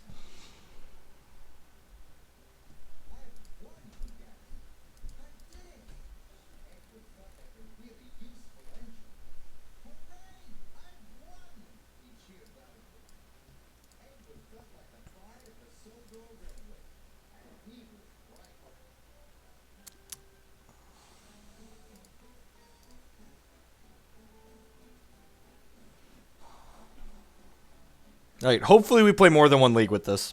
That would be ideal. That means we're winning. And again, like maybe these aren't keeps, but this seems like I'm allowed to keep it. Like it's got a Radiant Flames to beat aggressive decks. $300. Excellent. That's about the price I thought it was.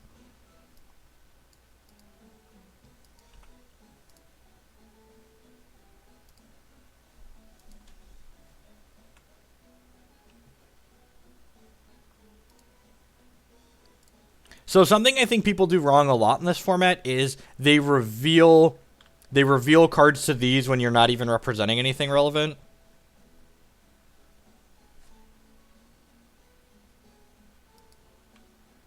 Those are that is the chat that is available through Twitch alerts.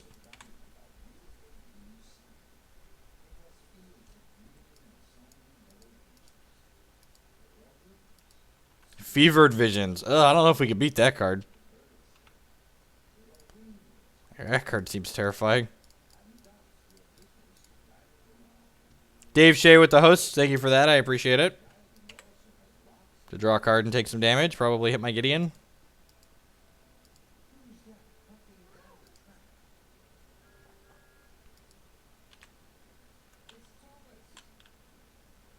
Okay.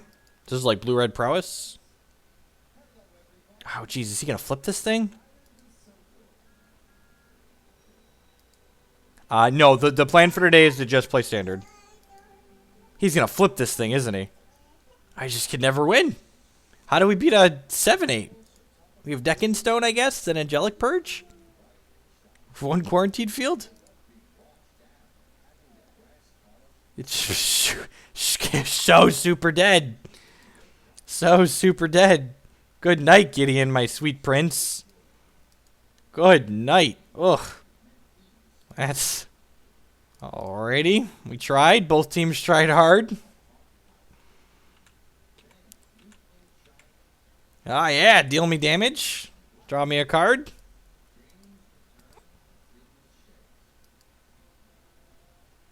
Yup. Dead. Super dead. Ugh.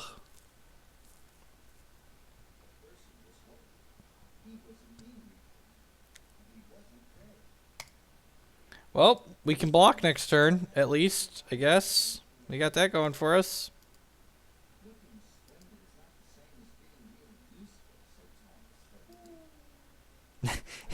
Yeah.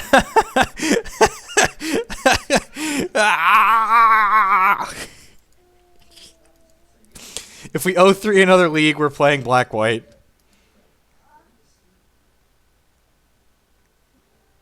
If we 0-3 another league, we're playing black-white.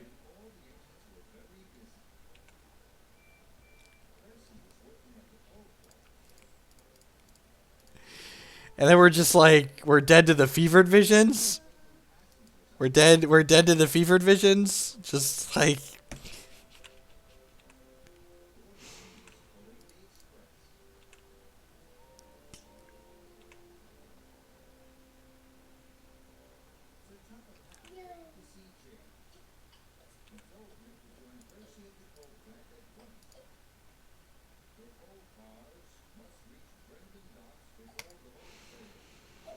I don't even want to care about being spicy or whatever. I just wanted to, like, play a deck that looked like it was okay. I'm assuming this is what Tier of the Valakut's for, right? Nope. This is not Combust. This damages creatures with flying. Okay.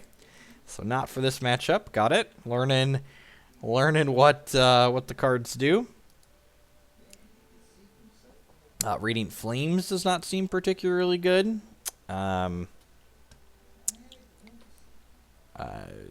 Chandra doesn't seem good. It's kind of slow and clunky. Pulse and Nissa both seem okay.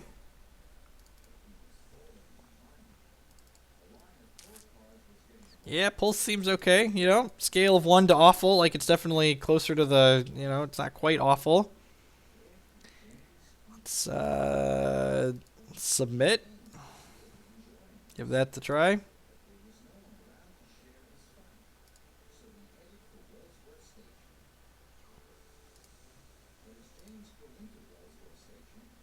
Good solid mulligan here. All right, got a Sneaper Keeper.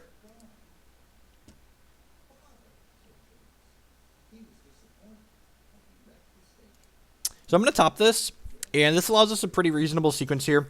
We get to, did you get a chance to read the Hex Tier article I posted on the Hex site? And if so, do you have any thoughts? I didn't get a chance to read that yet. So this lets us take the Needle Spires here, and then next turn we play Needle Spires tapped. The third turn we play Tireless Tracker, and then we play Evolving Wild for 2 clues the following turn.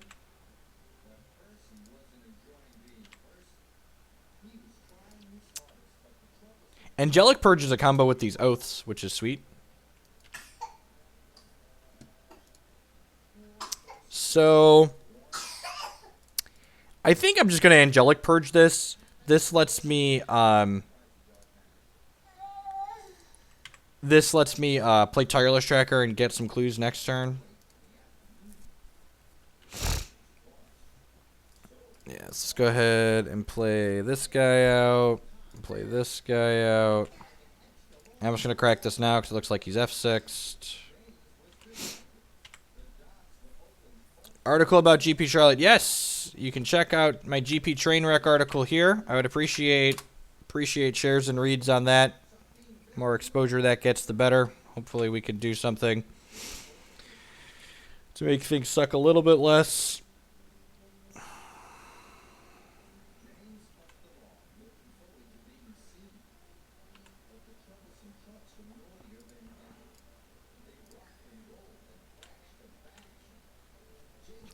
God.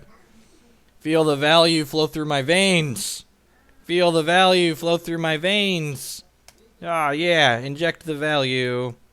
Won't you take me to Value Town? Bum, bum, bum, bum, bum, bum, bum, bum, bum. Opponent was F6. They didn't even crack their clue.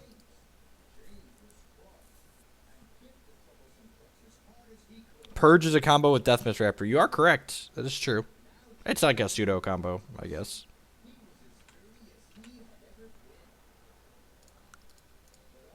Oh, yeah. Ah, yeah. Triggers. Trigger warning. Ah, jeez. Look at this. Get a clue, opponent. You don't even got a clue. God, we get to make bad clue jokes?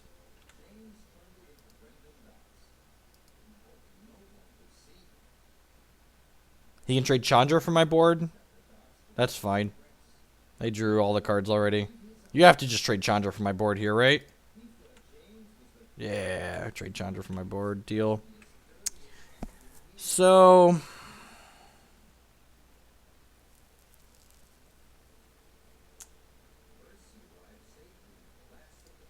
I'm gonna lead on this.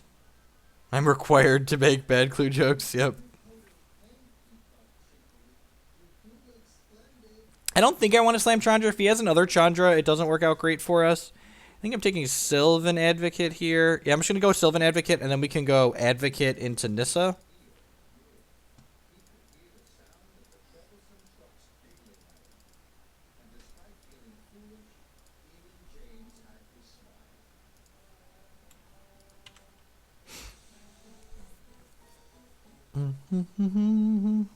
I think this is the more conservative line. I feel like we're at a point in the game where like most paths lead to victory, and when I get to a point where most paths lead to victory, I prefer to like be slightly conservative.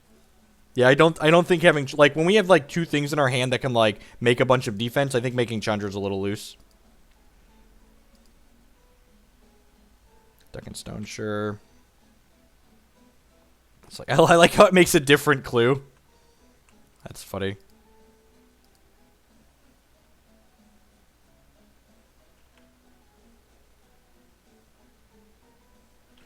This can technically run into a counter spell now, but I think that's still fine. We've got like we literally have 5 draws in the bank here.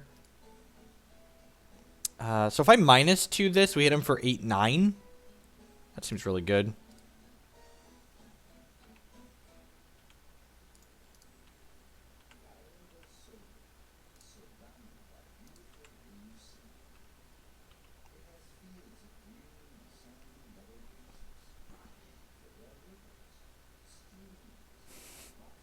Thanks, Gary. I'll have to take a look at that later for sure. Give my guy haste, sure, man. Yeah, Charlotte was a train wreck. It's kind of strange being there first hand for a GP train wreck because usually I'm not there when the GP's train wreck because you know I don't generally play in them. So having some first hand experience to comment on it. I dropped at 6-3. It technically made day 2. We made day 2 at the we lowered the hoop so I could dunk level. So you are dead to my Needle Spires if you kill my Chandra, and you are dead to my Chandra if you don't kill my Chandra. So last card could be Fiery Impulse to not die. All right, so this is all about making them have it.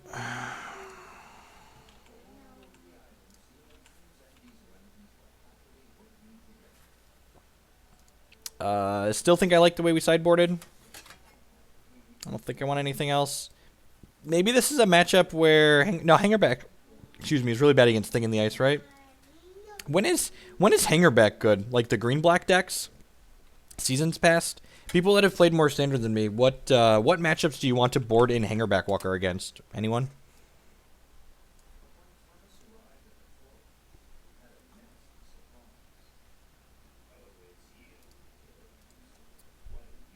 I've only played a couple matches of Eternal TCG, and it is against the TOS to talk about Eternal TCG. It's the first rule of Eternal TCG is you're not allowed to talk about it.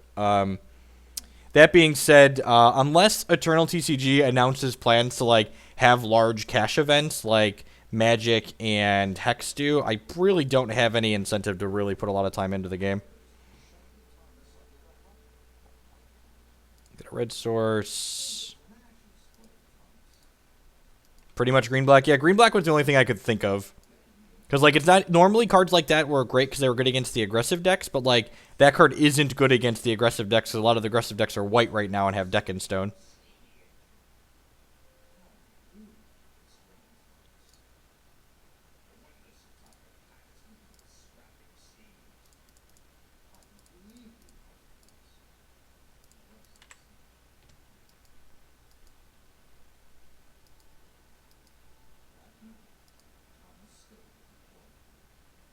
It's the second rule of Eternal TCG. Nobody knows.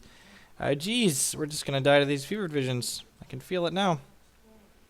All right, so we're gonna play this. We're gonna play Tireless Tracker. Yeah, I think we just have to race, right?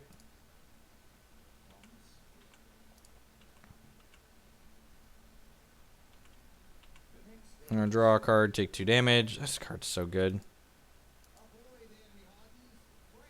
So next turn, we go Tireless Tracker, make some clues. The following turn, we play Archangel Avacyn. Probably just die to this thing in the ice very soon.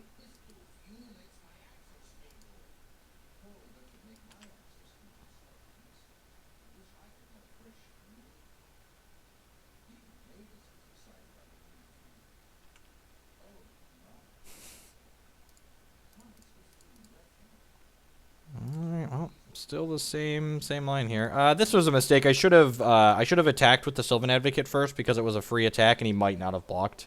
Now he's definitely blocking. So possibly missed 2 points of damage.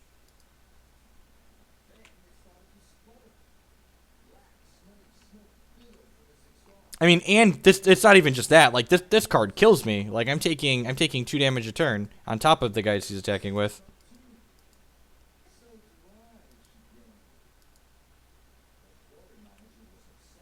Oh, yeah, super dead.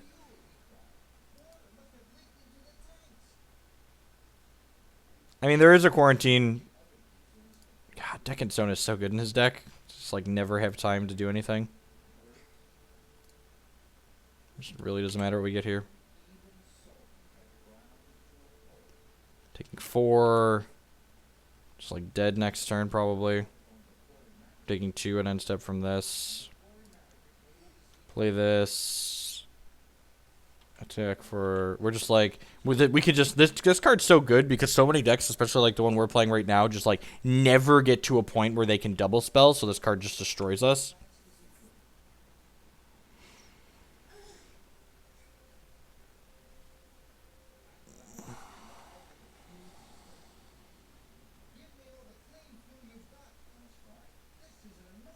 I am the voiceover for the professor's new video.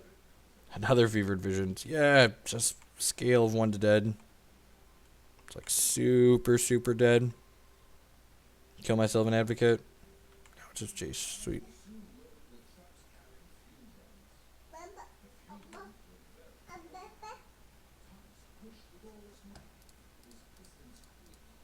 I don't even think we could win, right? Just like actually just on like the 0 outer.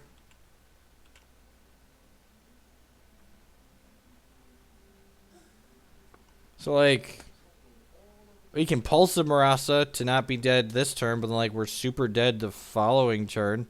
Pulse in the Chandra doesn't get us back in. We just die to these fevered visions.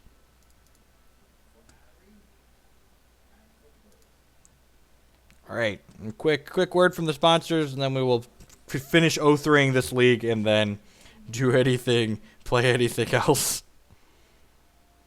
Oh, hi there, folks. It's Television's Ruben Bressler here from Tales of Adventure to talk about Eternal Extravaganza, which is one of the highlights of the Magic calendar in 2016.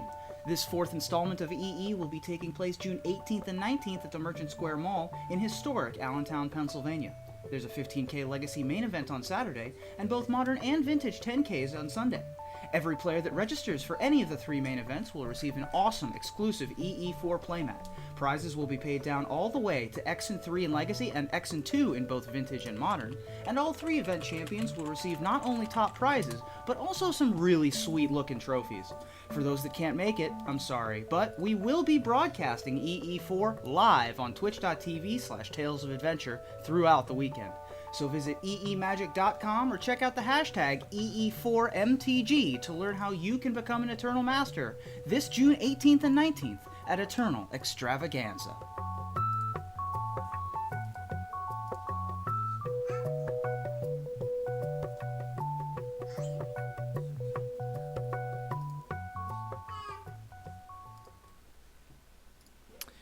If we 0-3 twice with 2 different Naya decks, we're not trying a third Naya deck. We're just going to cut our losses and play anything else.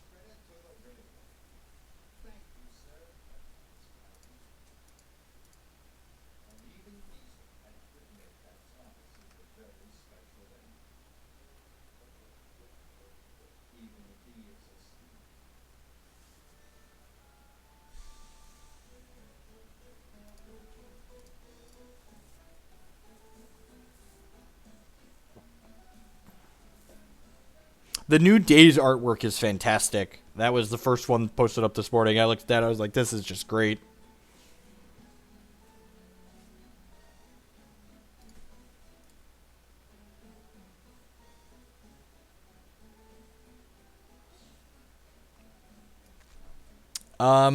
I sold the ad space for the manual adverts at a similar price to what I get for Twitch adverts, just because the manual adverts are better for you all, because I can time them better.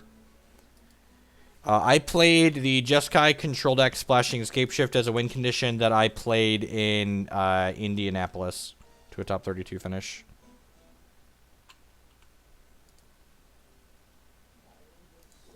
There's no Arlen Chord because I am playing a deck list that someone else played card for card verbatim. Opponent on seasons past, sure.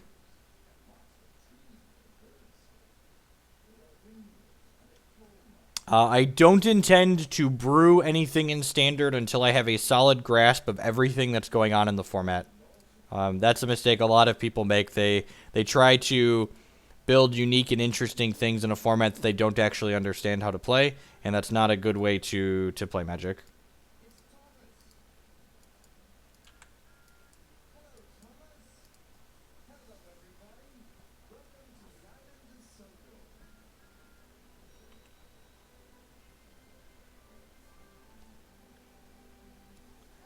Why doesn't this exile Planeswalkers? That's so sad. So sad. Opponent appears to be playing Black-White, which is a deck we're definitely going to try at some point. Play this Oath of Chandra and kill this Knight ally, because that's probably the best thing it can kill. Play the Sylvan Advocate.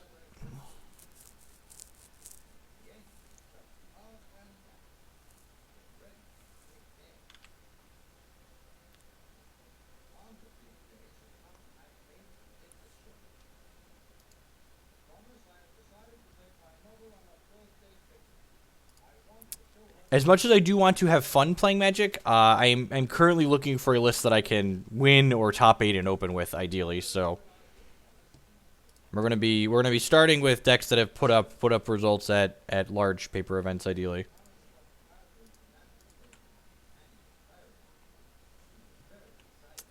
I'm gonna try and block. I guess I shouldn't try and block because he plays Languish. Yeah, that's definitely true. I really don't like the card Collected Company. Howdy, Obsidat. Life's swell. A little bit of an early stream today. We're going to have an early stream today and a bit of a late stream tomorrow. So, in a world where my opponent's 5 cards don't do anything, we get to kill the Gideon this turn. He's going to die to an ultimate price, though.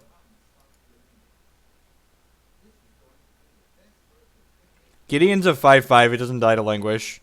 If Gideon died to Languish, I'd try and block there. But Gideon's a 5/5. Languish gives -4/-4. It's like stone cold dead.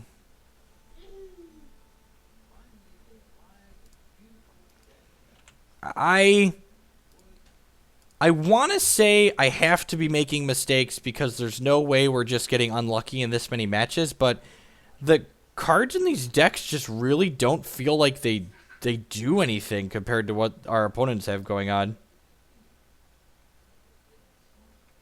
Gideon doesn't take damage.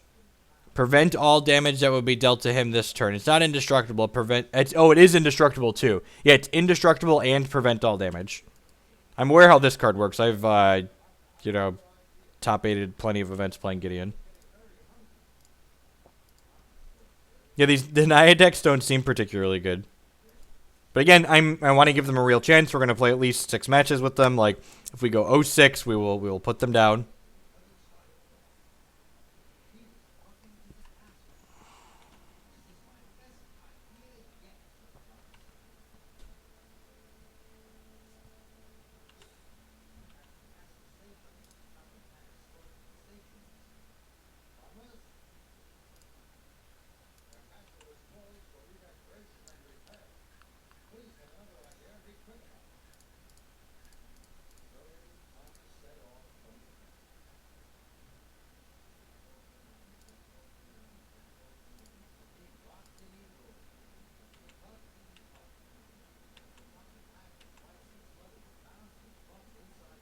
So we're dead to a removal spell.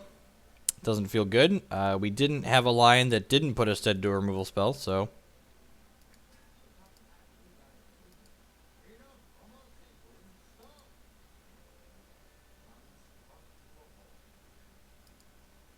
I mean, it all depends on matchups. Like, that seems really arbitrary. Like, we've played against, like, 5 different decks so far in 5 matches, and all of them have felt bad.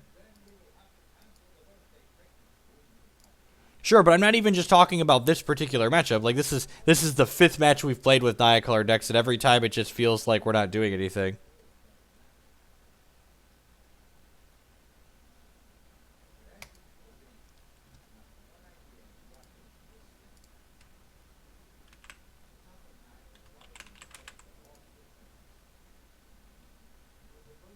Yep, dead to that.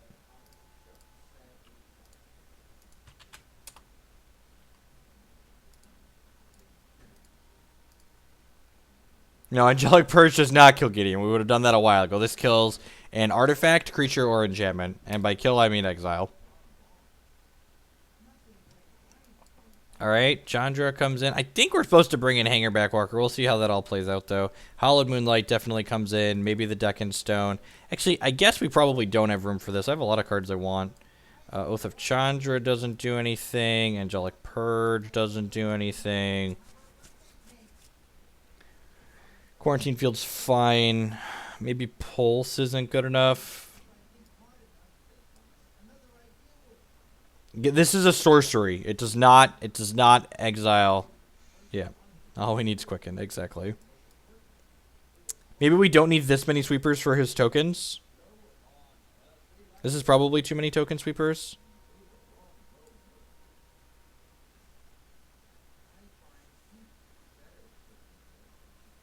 I think I want a board like this. Feel free to comment in chat. I'll give it a minute.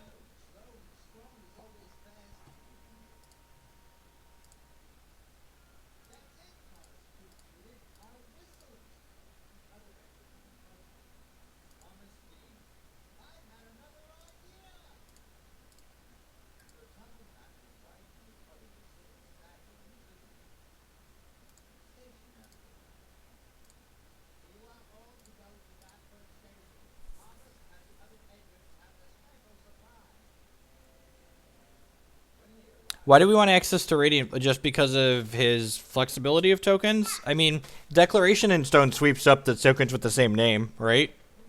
And, like, this kills our tokens, too. Like, we've got Nissa and Gideon. Don't need Pulse. Sure, I could see this being better than one of these being better than one of the Pulses. I'm not sure I ever want to draw 2 of this card, though.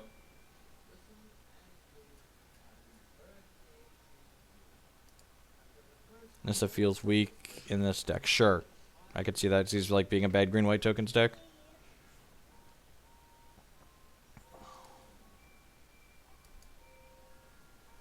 Alright, yep.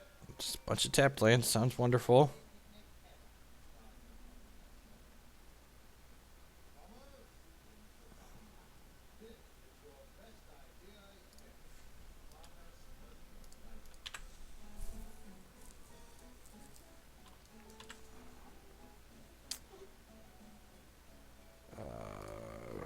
think we're more likely to draw a land to make this untap next turn than we are to...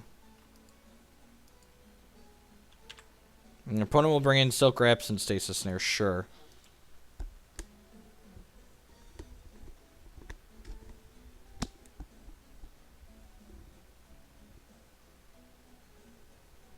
Alright. We got there. This card just ticks up and eventually draws a bunch of cards. You want me to leave in the card that rotted in our hand for the entirety of last game? That seems wrong. Like, I don't think we really care about a lot of him exiling our stuff. Thanks, Run Home.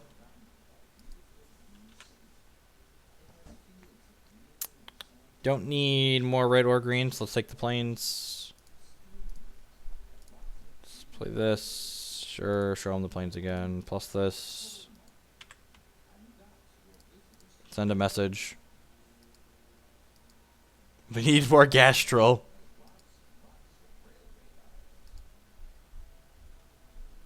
No! Just pretend that attacking with these does something.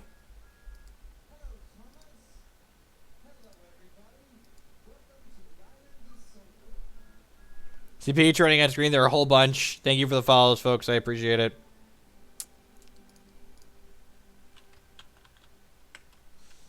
I mean, yep. Take my magic cards away.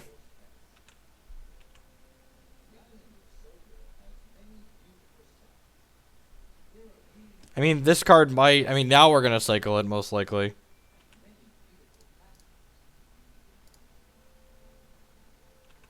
Okay. Get out of here.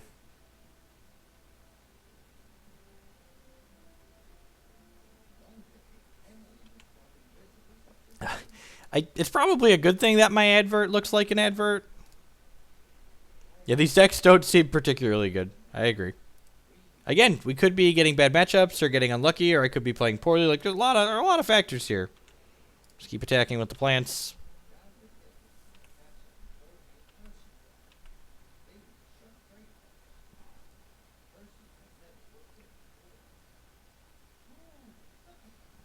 At least he has to choose between my Chandra and my Deccan Stone, I suppose.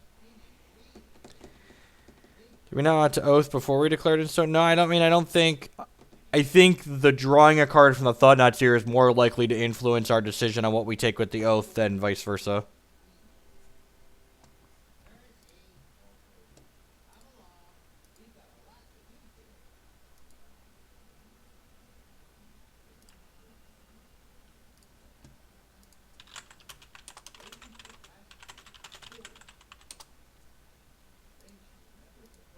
But actually, is a real decision here. Probably takes the deck of stone. Yep. All right. Do I want to just zero this? I feel like I want to zero this. That seems fine. We have two guys on defense here. I guess a Deccan Stone lets him kill the Chandra now, but like we have a Nahiri too, so we just like play that and he just Thought Knot.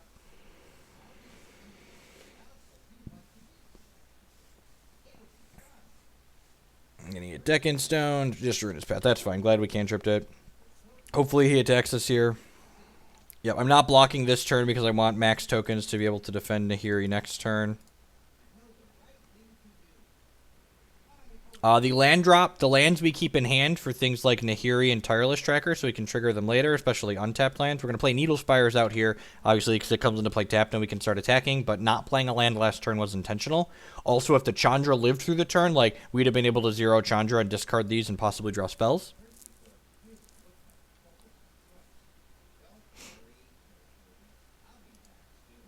Anguished Unmaking, yep.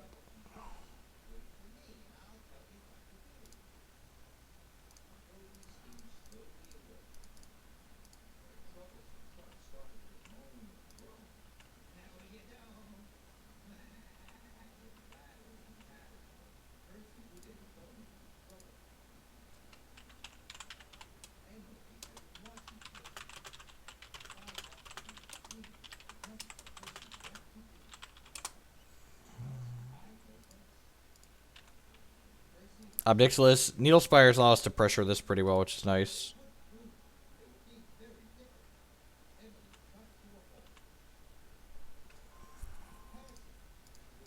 Now the real question becomes, do I hit the Obnixilis or do I hit him? I feel like I'm just supposed to hit him here. This might be a little ambitious considering, but like if we're counting on this getting 2 hits in regardless, I should probably just hit him twice.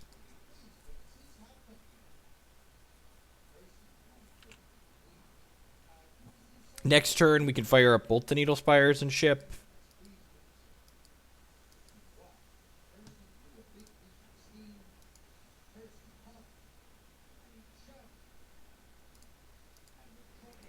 And you know, people are saying like this deck sucks or these decks don't seem very good. Any deck looks bad when you watch someone like go 0-6 with it. Like where we lose this game, we're gonna be 0-5 with Naya decks on the day. So yeah, man, I ain't got spells. Ain't nobody got time for spells. Got these creature lands here, bringing the pain. Got my creature lands. Ain't need no spells for nobody. Oh yeah, no spells. Get 'em. Got.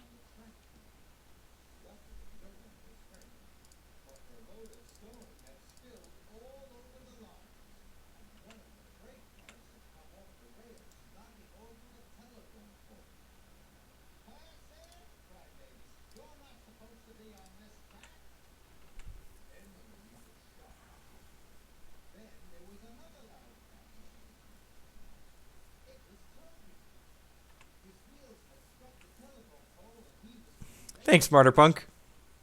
Alright, so we're trading our Needle Spires for his Shambling Vent, and he's taking 2 points of damage.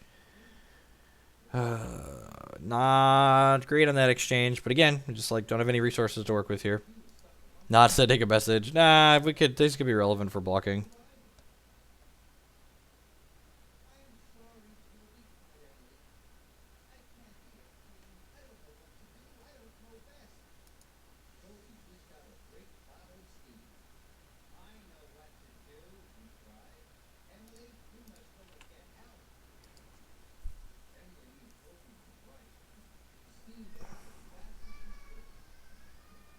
Sorin? Secure around Hallowed Moonlight. Sure, good play, opponent. I quit. We're done. 0-5. Let's lose one more, and then we will call it a day. Just now we're not gonna be done streaming, but we're gonna play actually anything else. Maybe some Legacy.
All right.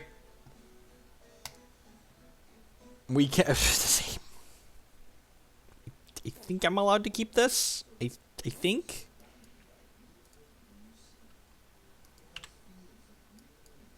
The old casual 0-5 on the day. Naya decks. I didn't need those 240 play points anyways.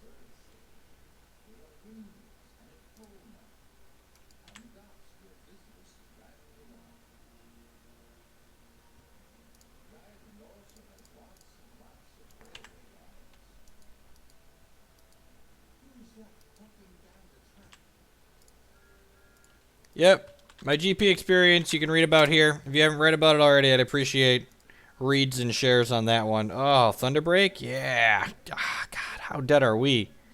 Like, scale of 1 to dead, opponent. How dead am I?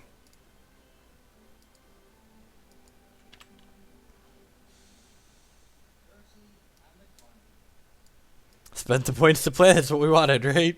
Right?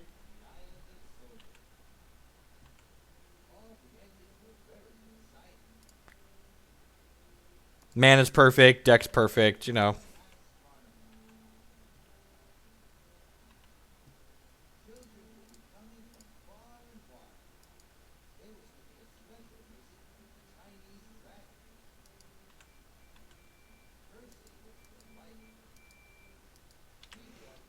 And I know that, like, the things we're playing against might not be, like, the best decks in the format or whatnot, and I'll be the first person to tell you that, like, you should take Magic Online testing with a grain of salt, but, like, Magic Online is...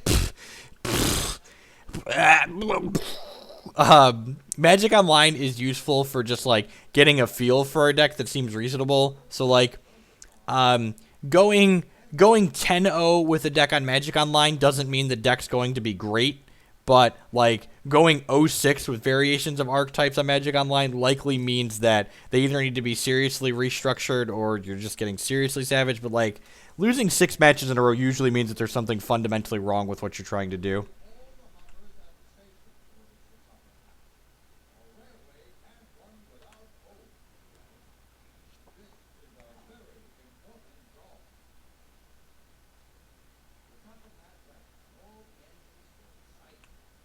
Land. Okay, we got that going for us.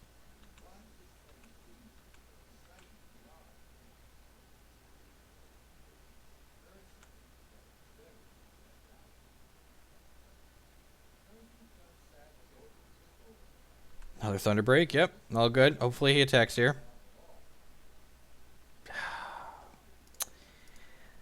Silly good standard players playing around my mythic rare.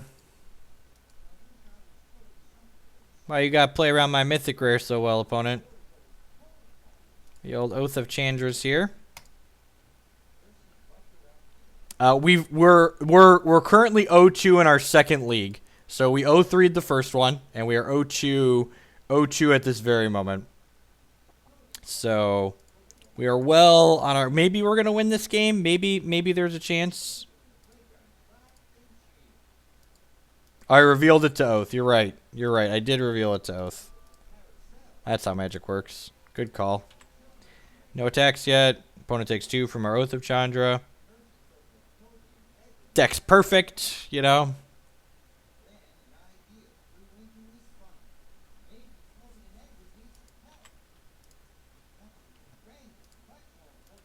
I'd like to say thank you. Got a little over 700 people hanging out here this morning. Thanks for choosing to spend part of your Monday here with us. And there's a lot of different things you could be doing and people you could be watching. So thanks for choosing to spend part of your time watching some magical cards here, playing some standard. My next two opens that I am playing in are standard. So I need to find a deck that I both enjoy playing and that is good. So we're going to go ahead and play this, and then we're going to plus this, and then we're going to play this other Nissa and down tick, because I would like to start attacking with my Sylvan Advocates. Keep the bigger one. Down tick. I'm going to attack with these two, because he wants to trade Thunderbreak Regents for him. I'm fine with that.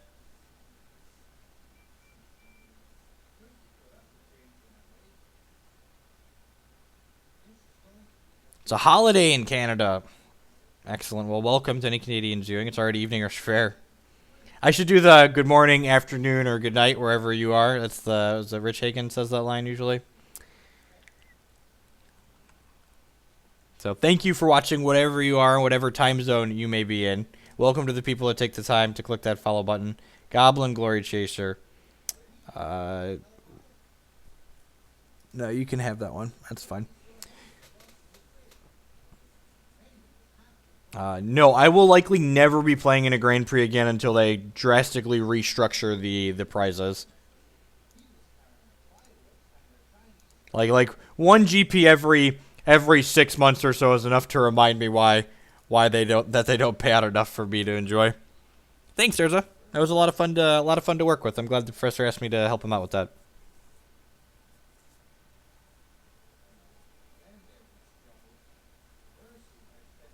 All right, look at that. I think that's the first time we've won a game 1 today.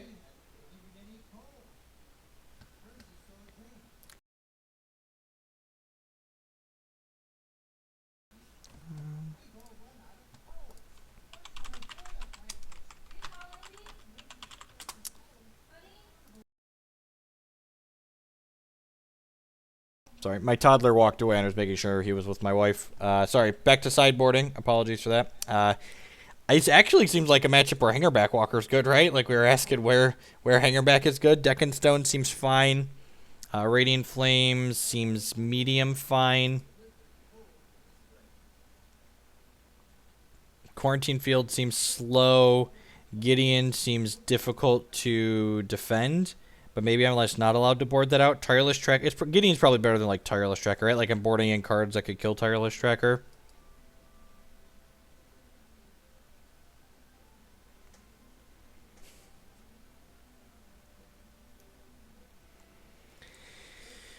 I probably don't want multiple Chandras. She's kind of expensive and slow.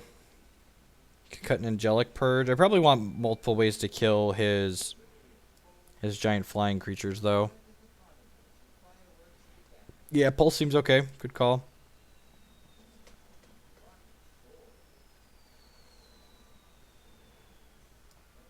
Nahiri seems medium, but again, she's a way to kill Thunderbreak. Omni Z with the 3-month resub. Thank you for the continued support. I really appreciate that, mate. 47 out of 150 towards our next long stream. Is Purge, we think Purge is worse than Nahiri? I think Nahiri might be worse than Purge.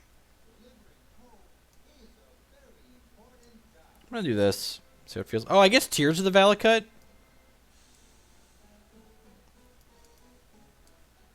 Let's try that. You might have more than just...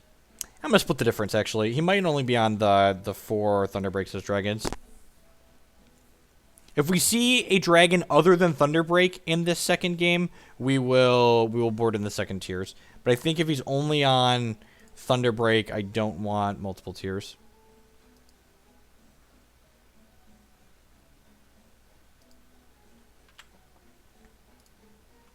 The MTG bot overlay is not something that I have control over, so it also runs Avaricious Dragon. Okay. See more Pikachu running on screen there. Welcome to the stream. I appreciate the support. Dude, I would love to reveal something from my hand magic online. Thank you for prompting me. Good quality stuff there.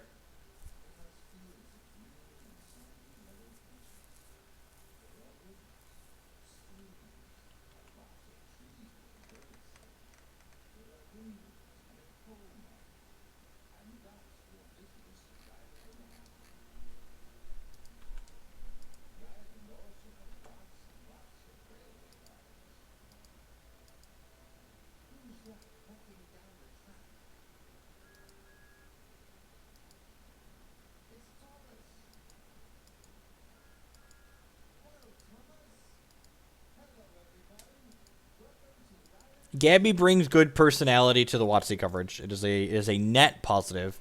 Anyone that doesn't understand having, new people being a net positive for coverage, just like you're not going to be able to reason with those folks. Like, we let on Evolving Wilds for Mountain.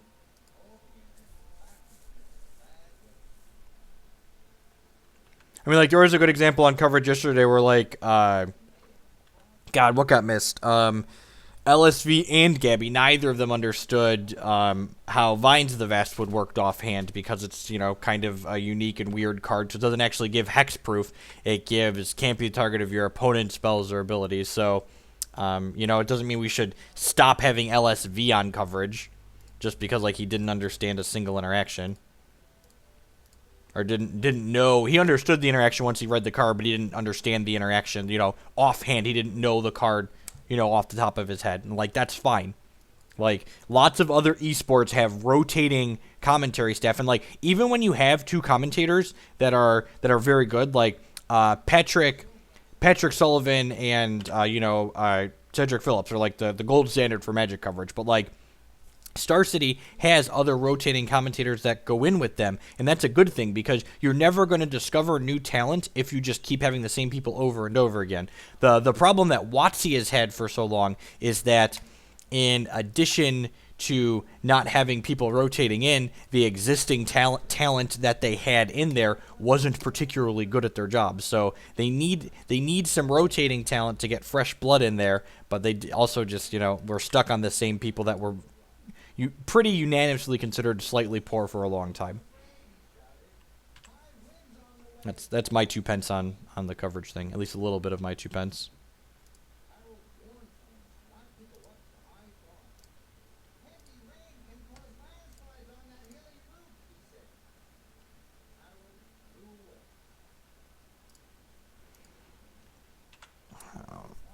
No spells is good for us. Alright, I'm gonna play this. If we hit a land drop, hopefully we do, we'll play Hangerback. If we miss, we'll play Nissa. Alright, I need to be more specific. Technically hit a land drop, still play Nissa.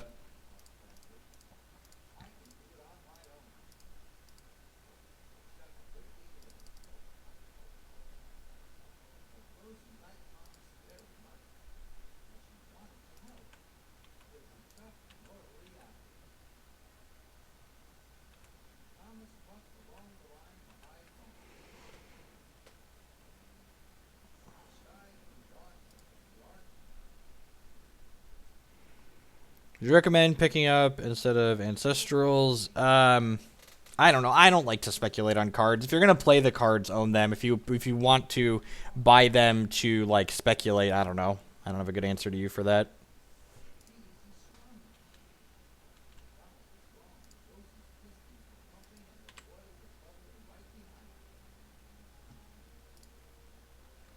All right, upgrade to 4 or 5 here. Look at that. We're going to win an entire match. I'm so excited. We are not going to live the 06 stream. We are not going to live the 06 dream, which I am content with. Nobody wants to live that dream. Ain't about that life. Ain't nobody got time to 06.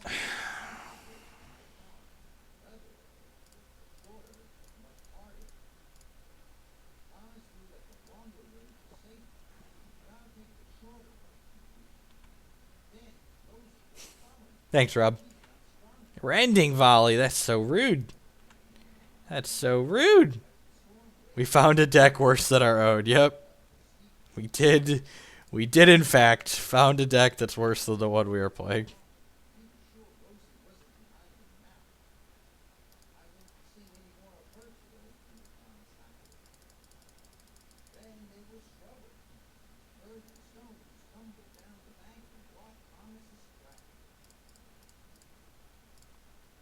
Pikachu running on screen there. Thank you for the follow. Appreciate the support.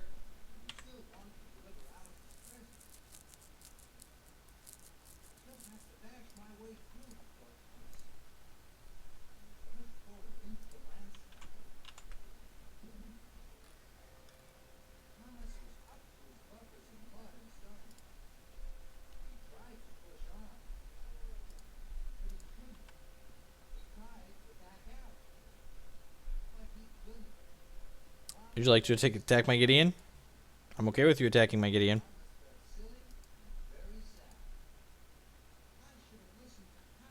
This is Magic the Gathering Online. In all of its 2D glory, this is Magic the Gathering Online.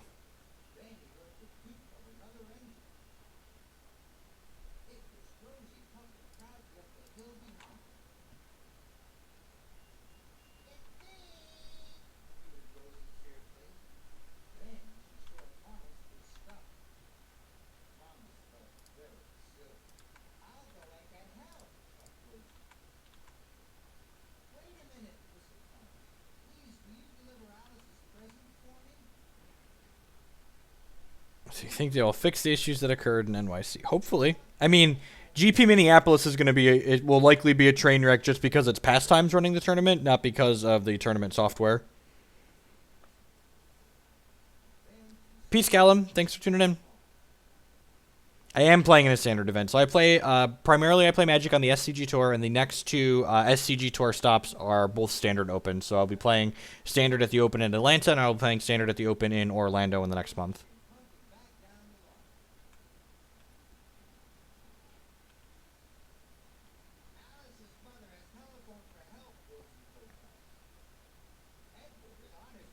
Look up the feedback thread from Grand Prix Chicago.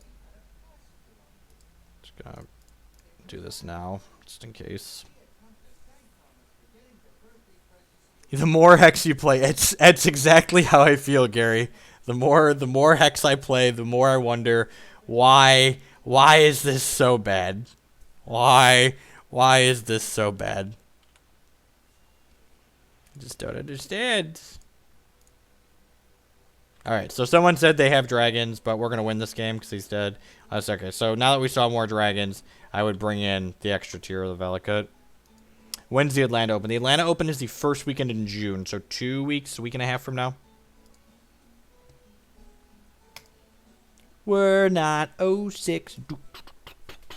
Oh, yeah. Oh, yeah. Skill game, not 06. Finally got one.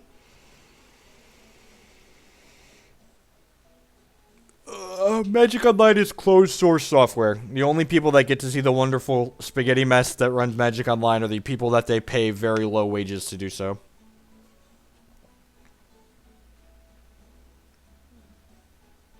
Maybe it's because it's a much more no, Hex is as complicated or more so than Magic the Gathering. I love when people used to use the, well, Hearthstone is better than Magic. The client's better than Magic Online because Hearthstone's a simpler game. Well, Hex is as complex or more so than Magic and has a functional client that looks nice too. So it's just not a valid argument. The only reason Magic Online is awful is because they don't want to pay to make it better.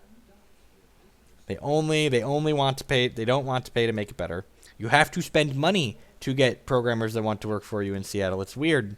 It's weird. No, this is Saffron Olive's list that he's been doing well with, and we won an entire match with it, so it's definitely better than the GP list because we won an entire match to be purely results based.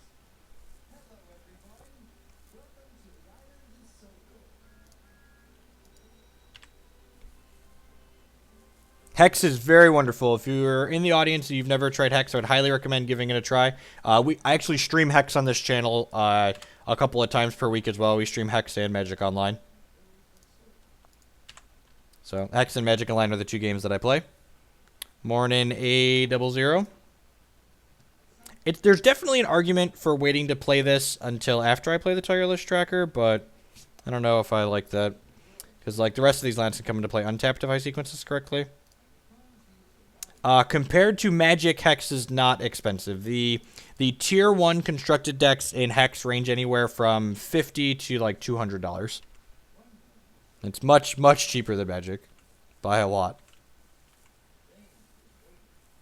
And, I tried, everyone always asks, like, when I talk about Hex, if I've tried Hearthstone. I tried Hearthstone, I really tried to give it the good old honest college try, and it's just, the gameplay wasn't interesting, and to me, the gameplay wasn't interesting and didn't hold my attention. Has a Friendsgiving dinner? No, definitely not. There's a reason why WotC doesn't. In fact, I will not be incredibly shocked when eventually I say the wrong thing to the wrong person and WotC DCI bans me. Because they're vindictive. They'll DCI ban for arbitrary reasons that aren't game related. Hey, look at that. Never didn't have another Evolving Wilds.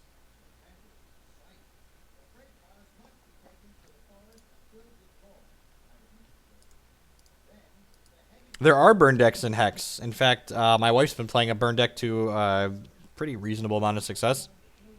And the sweet thing about Hex is compared to Magic Online events, the Hex events are a lot easier to break even in. You turn a very tiny profit going 3-3 in Hex constructed events. That's the insanity compared to Magic Online. In these events, I go 3-2 and get my money back. In Hex, I go 3-3 and turn a profit. Hex is a purely digital CCG. You should petition the Hall of Shame Club. Yep. Yeah, Hex is a full trading card game, so the cards have tangible value, and you can buy, sell, and trade cards between people.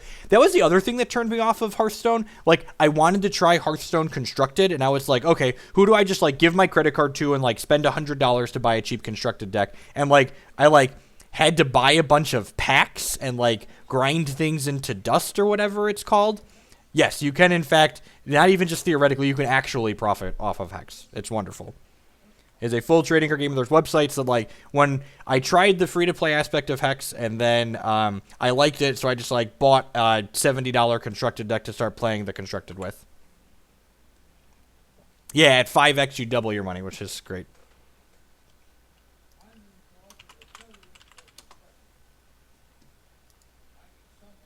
Oh, poor Tyler's Tracker. You were so young. You only drew 2 cards.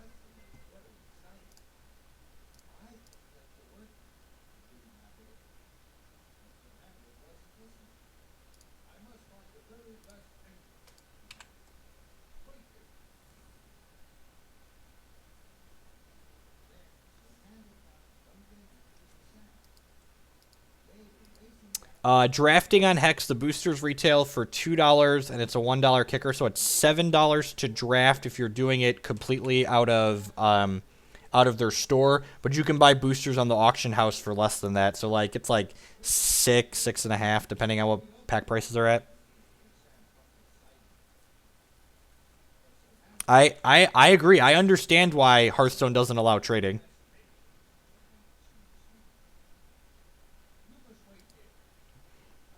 I don't really have time to play another paper card game. I decided to give Hex a try. Oh, super punish. So could have done that on this turn. Yep. All right. So that was definitely a mistake I just made. So for people that didn't see what happened, I played a land untapped last turn and then cracked my clue at end step. I had forgotten I had relevant 1-drops in my deck, so I could have played this Oath of Nissa last turn had I sequenced things properly. So small misuse of my mana here. And like now, this Nahiri I can't play this turn. So like huge slip up, because I'd be plus 1 mana right now if I would have played this last turn. So I could have resolved this Nahiri and like discarded one of these extra lands. So like small missequencing here. Oh, CVM article, I think it's Primer. Yeah, there's CVM's articles in there too.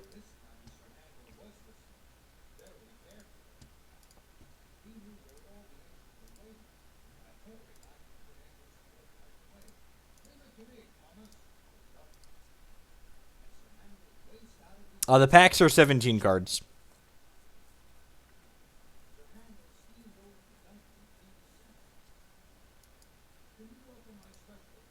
Yeah, definitely. And like that's one of the things that like a lot of people don't look at when they, you make small mistakes like what I've made here. Like we're a turn behind on these Nahiris now.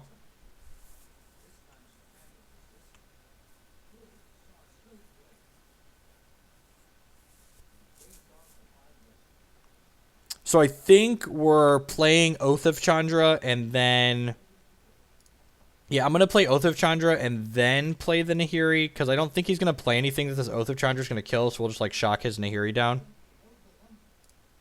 See Pikachu running on screen there. Thank you for the follow. Appreciate the support.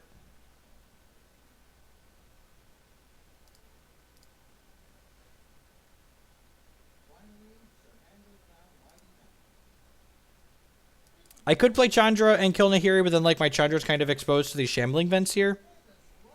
I think I'd rather get my Nahiri online and ticking up so like he has multiple things to pressure, but it could be right to just try this and like...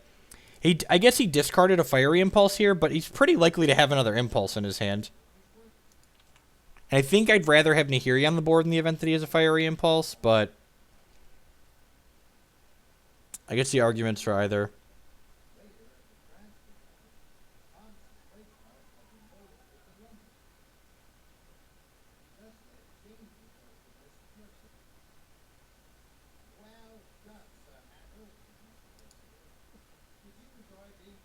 I sell the primal packs if they're $12 or more usually.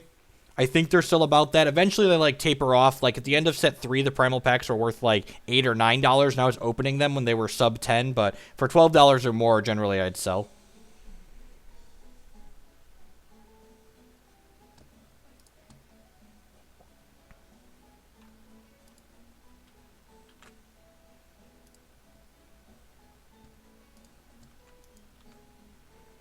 So he's going to recast Tormenting Voice here, I assume.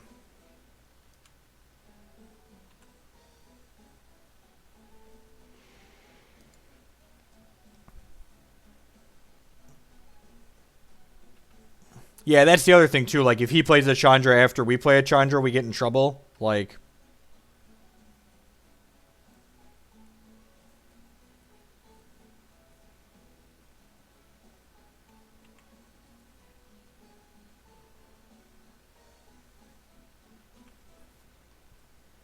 I don't really have educated opinions on what cards could or should be in this deck.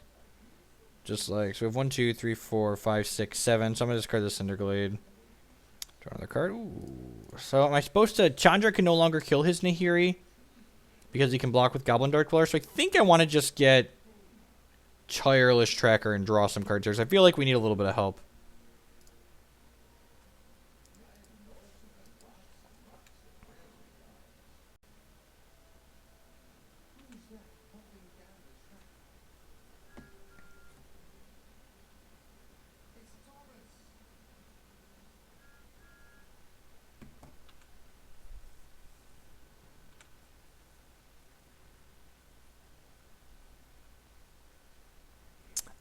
Ulamog's not very good to get with Nahiri because just milling them 20 isn't particularly good. This deck actually doesn't have anything to get with Nahiri. We've got like Archangel Avacyn and that's it. I guess Archangel Avacyn is fine. The configuration that Saffron's been playing doesn't have an Atarka in it. The first deck that we played that won the GP that we 0-3'd with had a Tarka and a Linvala in it, but this one does not. If I could unban one card in Modern, I don't know that I'd unban anything right now. With Visions and Thopter Sword coming off, I think we're like at the realm of like what's safe to be taking, what's safe to be doing. Why do I keep not cracking clues? Because this turn I want to crack my Evolving Wilds and then crack 2 clues.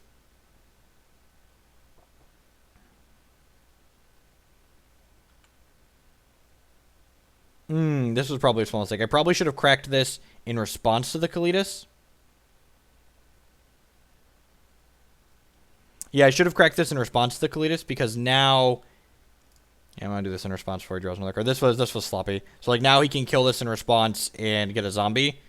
So, before he would have to choose between whether or not he wants to give us a zombie or give us a clue. Okay, yeah, and like this. So, like I said, where we don't have a great record with this deck, but I've made a number of small sequencing mistakes in this game especially. I don't feel like I made a lot of sequencing mistakes in the other games that we've played, but it's very possible that I did and just didn't see them. So yeah, so like should have done this in response to the Kalitas.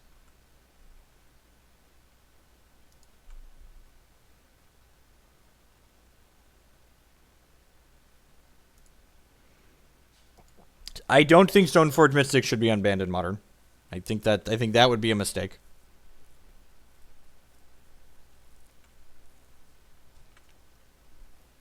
So his Nahiri probably can't get anything that scary.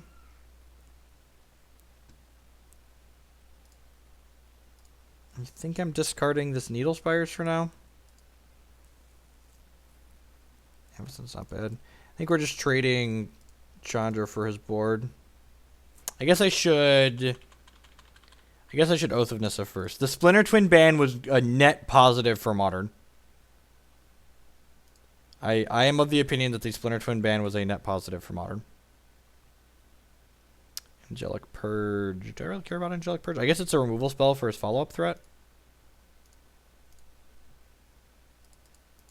It's so weird having played a bunch of Modern recently where like we just don't really care that this is on 8.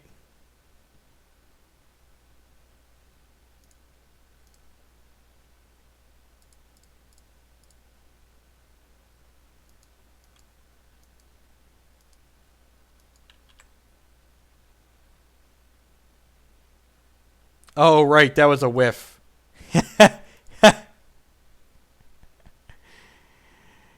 Oh, and this doesn't even ultimate because we have Oath of Chandra, right? I'm so used to this, like, always hitting something. That was just, like, 3 stone blanks. Right. Right.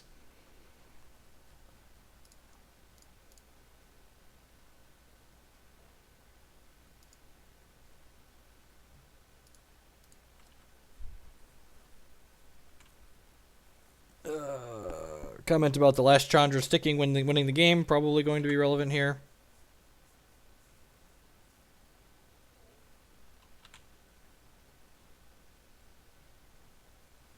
So long, Nahiri, my old friend. I have not played a game of Standard since the Columbus Invitational. Not a single game. Just had like mono modern events, been playing that a ton. Not Green Ponder. Exactly. Hashtag it's not Green Ponder. I've been lied to.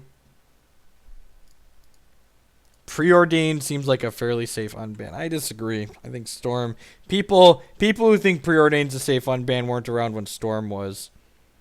Storm was the thing last time. Ultimate price my token, sure. I want to hit... It's actually a tough call. I think I do want to hit the Chandra. I feel like he probably just doesn't have anything very scary that I care about. This is another, like, what just happened there is a good example of Magic Online's one of their many user interface failures. So my Oath of Chandra asked me, do I want to redirect the damage to his Chandra Flamecaller? And I clicked yes. And then it prompted me, do I want to redirect it to his Nahiri the Harbinger? And I also clicked yes to that. Because, if it's bugged, I'll hit both of them. But it obviously wasn't bugged, and it just hit the Chandra. So why did it prompt me to, do I want to redirect the Nahiri?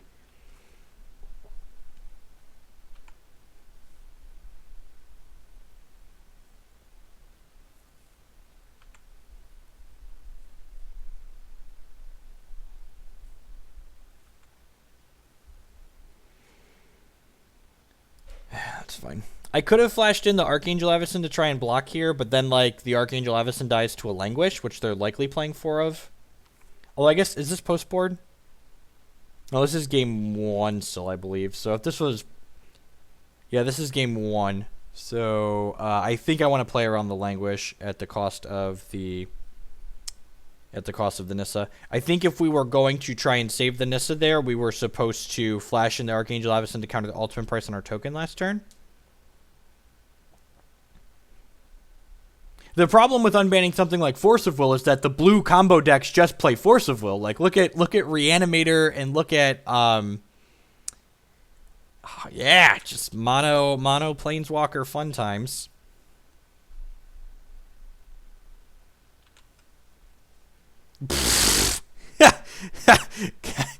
Dang it. Just plus my sword, flip a 6-drop, yep.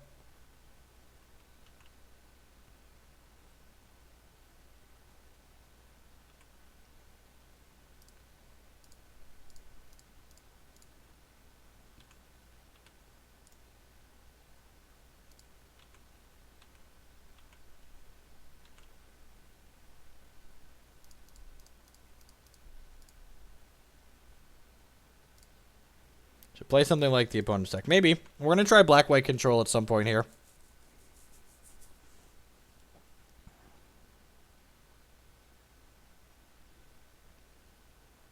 I don't know how much more standard I can stomach for today, though. We might round off the day with some legacy. We've got a legacy Grand Prix coming up. Mono red sneak attack some people here before we call it a day. Today's not going to be a super long stream. I've got somewhere to be this afternoon. So I was streaming this morning. So for those that are first-time viewers, normally I stream in the afternoon on the weekdays. Monday, Tuesday, Thursday, Friday at 1 p.m. Central Standard Time. But today's stream's going to be a little bit early, and tomorrow's stream's going to be a little bit late because I have some personal stuff to take care of.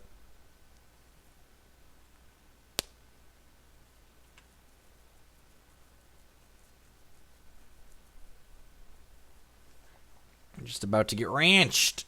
What do you got? Okay, what? Please, mercy, mercy. Play some Hex. We could play some Hex. That's true. Maybe I'm actually in a gauntlet right now with my Elf deck in Hex. I kind of want to finish that. Chandra seems good. Maybe. Radiant Flames doesn't seem particularly great. Deck and Stone seems fine.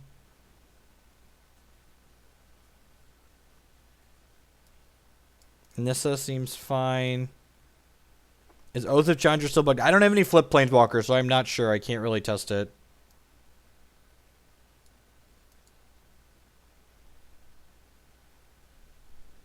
Yeah, I think this is how I want to board. We want Hangerback Walker. Do they not have Silk Wrap and Deccan Stone? Pulse is good. Pulse is just like mono good against the red decks. I guess Oath of Chandra doesn't really do anything other than shock them. I'm going to bring in some Hangerback Walkers. Which of these other cards is Hangerback Walker better than? I feel like the rest of the cards that are left in the deck.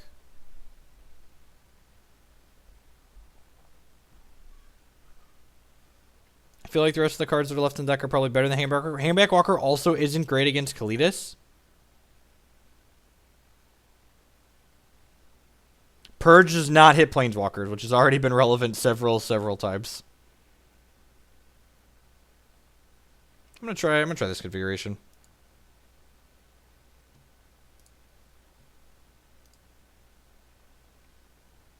Hangerback does survive 1 for removal unless Kalidas is in play. Unless Kalidas is in play.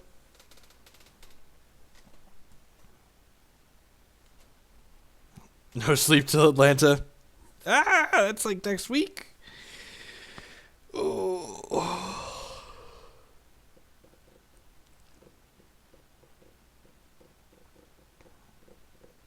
To win this one and the next one, get all of our fun bucks back.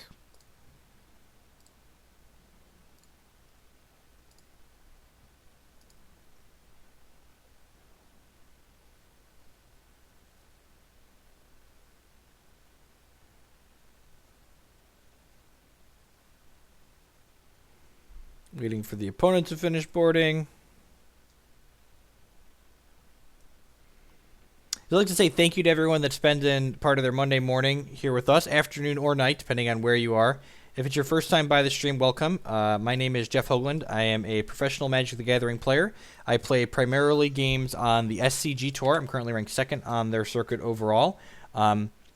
Here on this stream, we play Constructed Magic and Constructed Hex. For Standard, for Magic, we play Standard, Modern, Legacy, and Pauper. And for Hex, there's only one constructed format so that's what we play there. If you're enjoying the content, I'd encourage you to show your support by using the follow or sub buttons below the stream. Those are the 2 best ways you can show your support, and I really appreciate that. Got a Forest. It's an interesting decision. We probably like pulsing back. Well, I guess we'll see what he takes now. So we're probably pulsing back in Evolving Wilds to help cast our spells, but Bulletproof Sprite. Yeah, I mean, I was lucky that 24 hours went as well as it did. Maybe we'll do another 12-hour stream when we hit the sub goal and possibly extend to 24 again. But I don't think you'll ever see me doing 48. Nimble, Mongoose, and Pauper. I'm not sure. It could be interesting. That's the neat thing about Eternal Masters sets and like the Vintage Masters. Like they add new cards to formats like Pauper, which is sweet.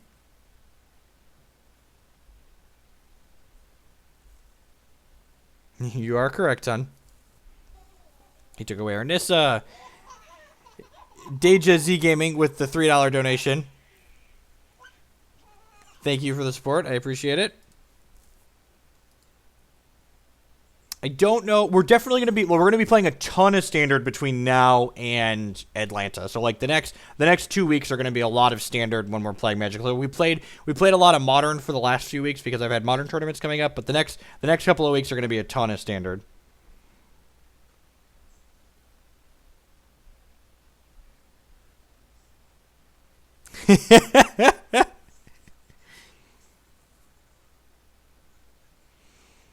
All right, I think we're cracking this for one of the mountains, or the only mountain. Do I want to Pulse of Marasa and Evolving Wilds back? Probably. Want to be able to cast this Quarantine Field at some point.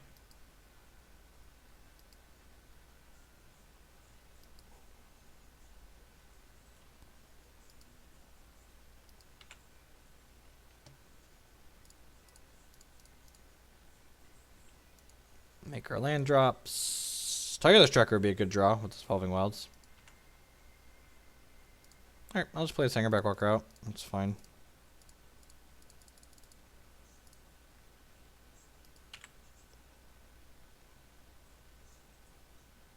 Lost round 15. That's why GPs suck. One of the many reasons. None of the X-Force caching Charlotte is just so savage. And discard. That might be greedy, but I think we're supposed to keep our spells.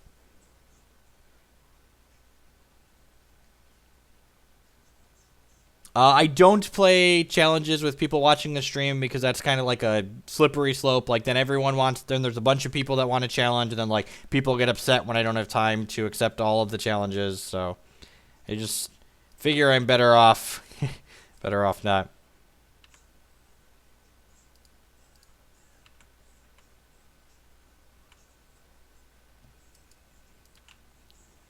I think there were like 9 9-0s after day 1.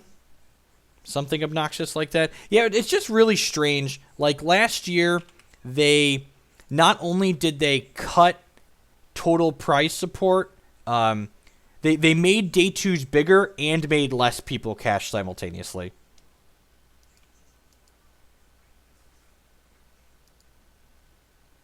Duress, yeah, man.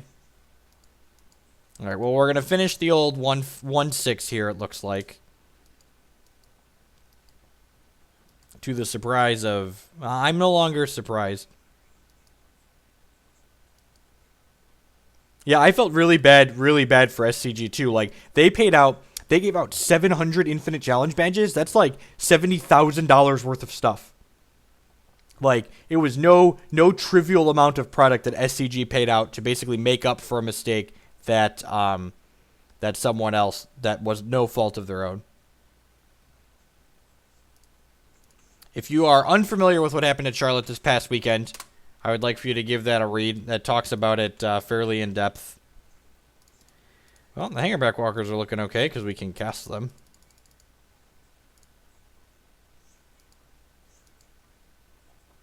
We are at least at 26 thanks to the Pulsa Marasa.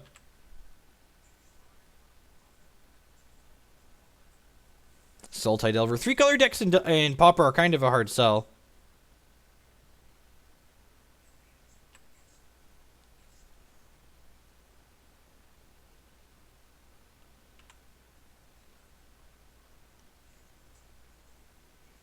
That's exactly the land we wanted to draw. No, I don't want to reveal. I don't have anything to reveal.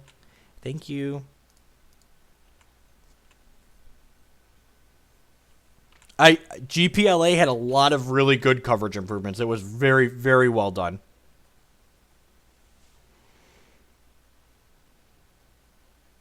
They said Wizards was going to work with... Good. I hope is Wizards going to work with all of the players that drove there to cover their costs. Like, I included this in my article, but, like, if GP Charlotte had been a Magic Online event, everyone would have gotten their entry fee refunded. Keep streaming Standard this week. Great meeting and talking to you at the Indie Modern Open. Rob, thanks for the support. I appreciate the donation and the new sub. We're going to be playing a lot of Standard to prep for my upcoming events for sure.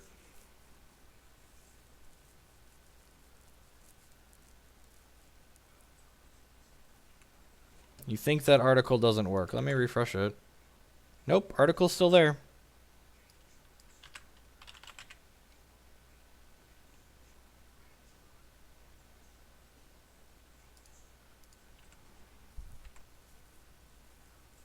Yeah, basically, I can't imagine what would have happened if that GP had been handled by someone else. This mana base is perfect.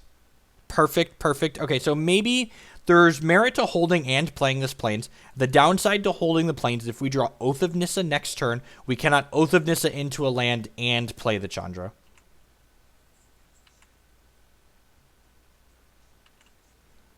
I'm not terribly interested in just playing decks that look or appear fun. I have 2 fairly major Standard tournaments coming up, and I'm looking to... My goal when I play Magic Online is to find decks that feel competitive, so that way, once I play them a little bit on here, I can do some paper testing, get like some actual real quality testing in with them.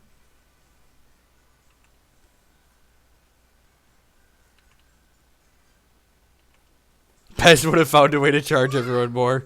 Yep. Yeah, when I say other tournament organizers, I refer to people that regularly... he Grasp of Darkness, the Hangerback Walker, in response to me activating it. Yeah, that's why I blocked first. So I blocked, and then that way he didn't gain life or deal damage to me. Awesome, Dumas. I was really excited to be able to work with the professor on that. It was great. I like collaborating with him. That was my second deck tech I've done.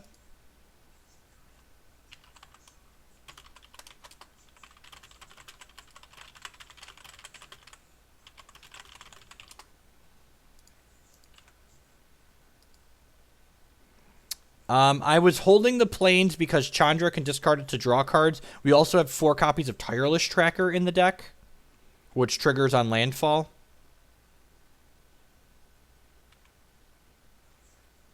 Yeah, I recorded a Kiki Chord deck tech with the professor last year. And then here's the line I talked about before where we can get punished for having this. Hopefully we find a non-land with this. All right, sweet. And we found a Tireless Tracker, so this ends up working out pretty well. We don't get Chandra into play this turn, but I'm not even honestly sure we want the Chandra in play this turn. So we get to play this, and then we get to play Plains and get a clue. No, trackers do not board out in this matchup.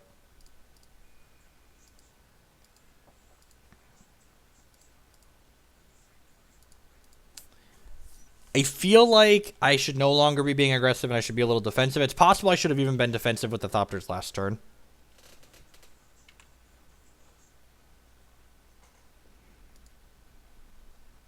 You see no text in the article. Yeah, it works in Chrome here. I've got it loaded in Chrome right now. In fact, I can load it in Chrome in my VM too.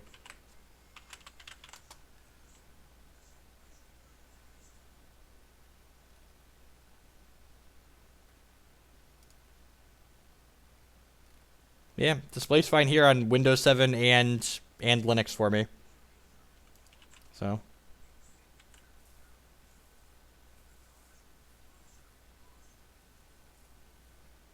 Wall of Blossoms isn't modern legal. That's why you play. That's why you play the other one.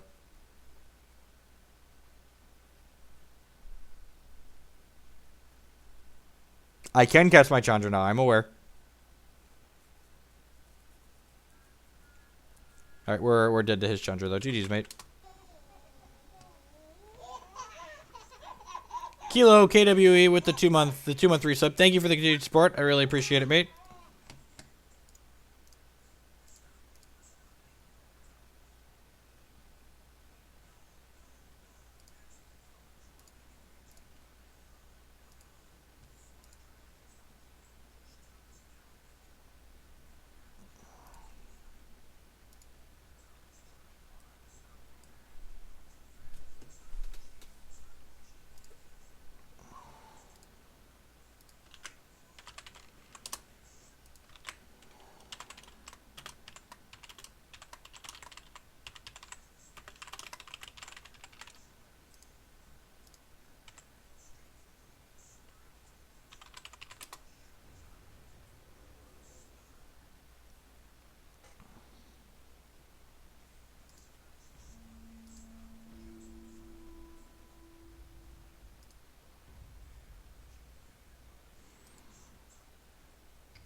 All right.